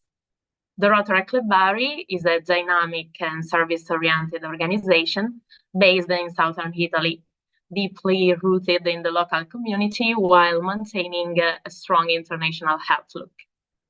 During my year as president in the Rotaract year 2022-2023, I actively promoted initiatives focused on green education and environmental awareness, fully embracing a model of leadership centered on responsibility, inclusion, and long-term impact. By doing so, we fully believe in the promotion of Rotary International's fundamental values, such as integrity, friendship, service, diversity, and leadership. This commitment found concrete expression in the service project Seeds of Change, an initiative born from listening to the needs of our local community. In a metropolitan area such as Bari, the community expressed a growing demand for accessible urban spaces that could foster direct contact with nature and promote environmental well-being. Urban life often distances individuals from natural environments, making it essential to create spaces where sustainability, social interaction, and care for the environment can coexist.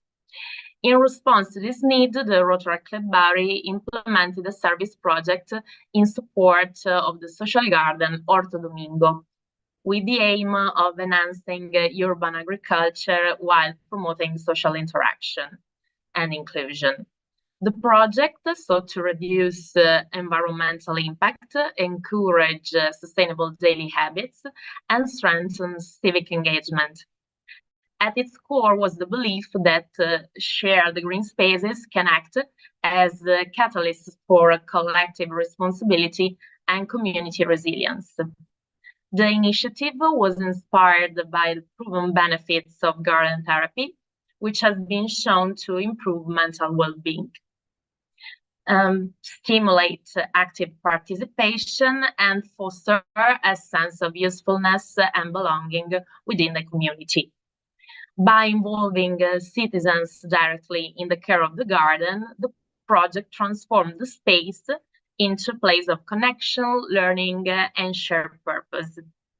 Thanks to the support of Rotary District 2120 Puglia Basilicata, funds were allocated to purchase eco-friendly agricultural supplies, including seeds, natural fertilizers, and soil enhancers.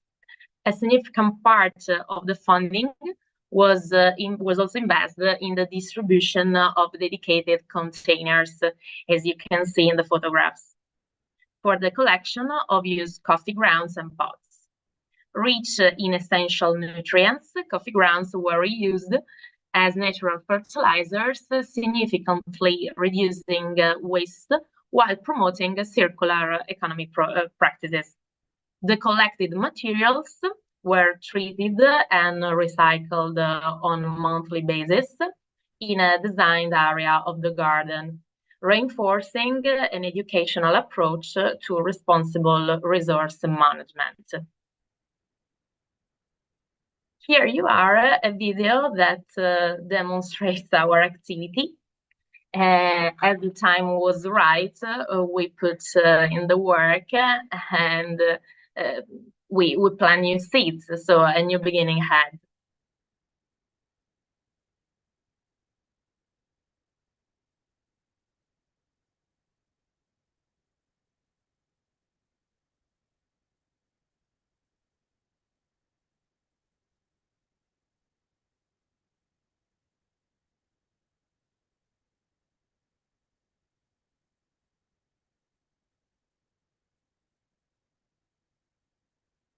So the end of something beautiful, because in June, the joint service came to an end with the inauguration of a tensile structure, which was donated by our club to the gardeners, of course, made of eco-sustainable materials.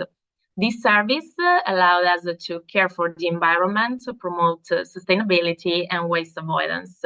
This was also a great chance to deepen the concept of circular economy through the support and valorization of the wonderful community of Orto Domingo. The Seeds of Change project also contributed to increasing environmental awareness among citizens, encouraging more conscious behaviors and sustainable choices. And its overall impact included the enhancement of urban green spaces, measurable waste reduction, and the strengthening of community cohesion. Most importantly, it demonstrated how small, well-structured actions can generate meaningful and lasting change when driven by shared values and collective engagement on which Rotaract relies. In conclusion, this experience reaffirmed my belief that community-focused leadership and environmental responsibility are inseparable and essential pillars for building more inclusive, resilient, and sustainable societies.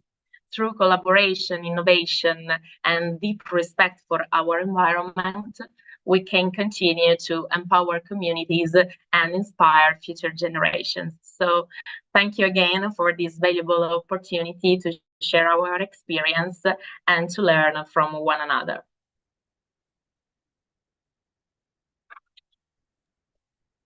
Merci Erika.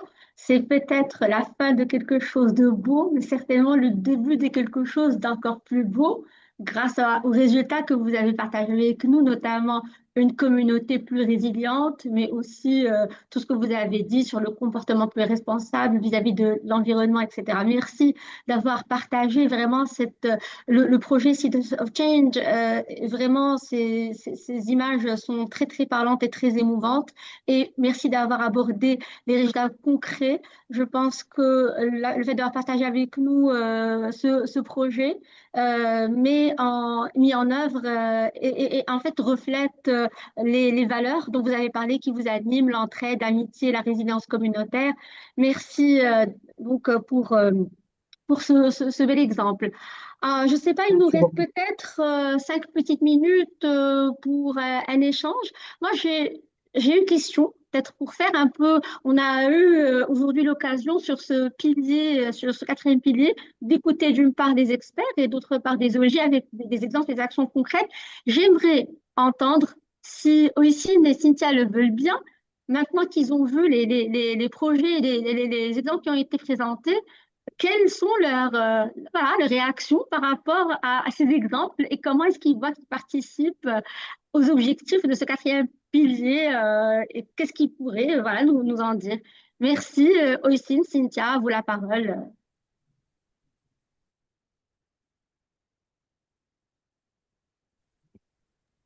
Thank you very much. Well, I can only say that the power of making this vision a reality, it lays out in people like Erica, their teams, and the schools, and everybody who is trying to make an effort into connecting their own mandates and learning how we can transform what we do, and then transforming it in a way that we start sharing this vision of a green community. I think any best practice, any example can also has a powerful influence in helping others to understand that there's no small effort that can start something big. So no one needs to feel shy about how can I start? This will be too small, the target is too big. The greatest achievements that we can do as a network, as a community, is if I start from where I am standing, being a small organization, being a one person who is starting an initiative or something that is imagining to be a movement, that's where you can start. And that's where we all need to start and stand from our ground. The mandate that we can adopt, each of us now, is how can we bring what is presented in the guidance into our own strategies. And one example, what WASM will start doing. We have different areas of work, we have education, we have how to develop capacities on our institutions, the national scout organizations in the countries, and we will try to bring these areas of work and structures into the teams so that they can understand, okay, how from the strategies that Greening Community Guidance is presenting, how our team, the educational team, can bring this to the ground. What is the capacities that we can develop in the grassroots level, in the intermediate level, in our structure? How do we transform this? The same in our strategies and the same in other systems and processes. That's the work that we need to start doing now, because similar to other pillars, this is not something that we need to rush to achieve. And we have a saying in Latin America, probably many countries, let's go slow because it's important. So let's go slow but steady in something that we really want to make it impactful. The invitation is that the more we share our best practices among us, then our community becomes stronger, then we learn from each other, and the more we champion and advocate to include the ones who seem to be minority, the ones who seems to be more excluded, more affected, or the ones who, for diverse reasons, are not the ones who have a stronger voice or representation, that's where also, as a member of a community, what we need to do, to champion, to create the space for you to participate, for indigenous communities to participate, for women to lead on this decision-making that we try to do.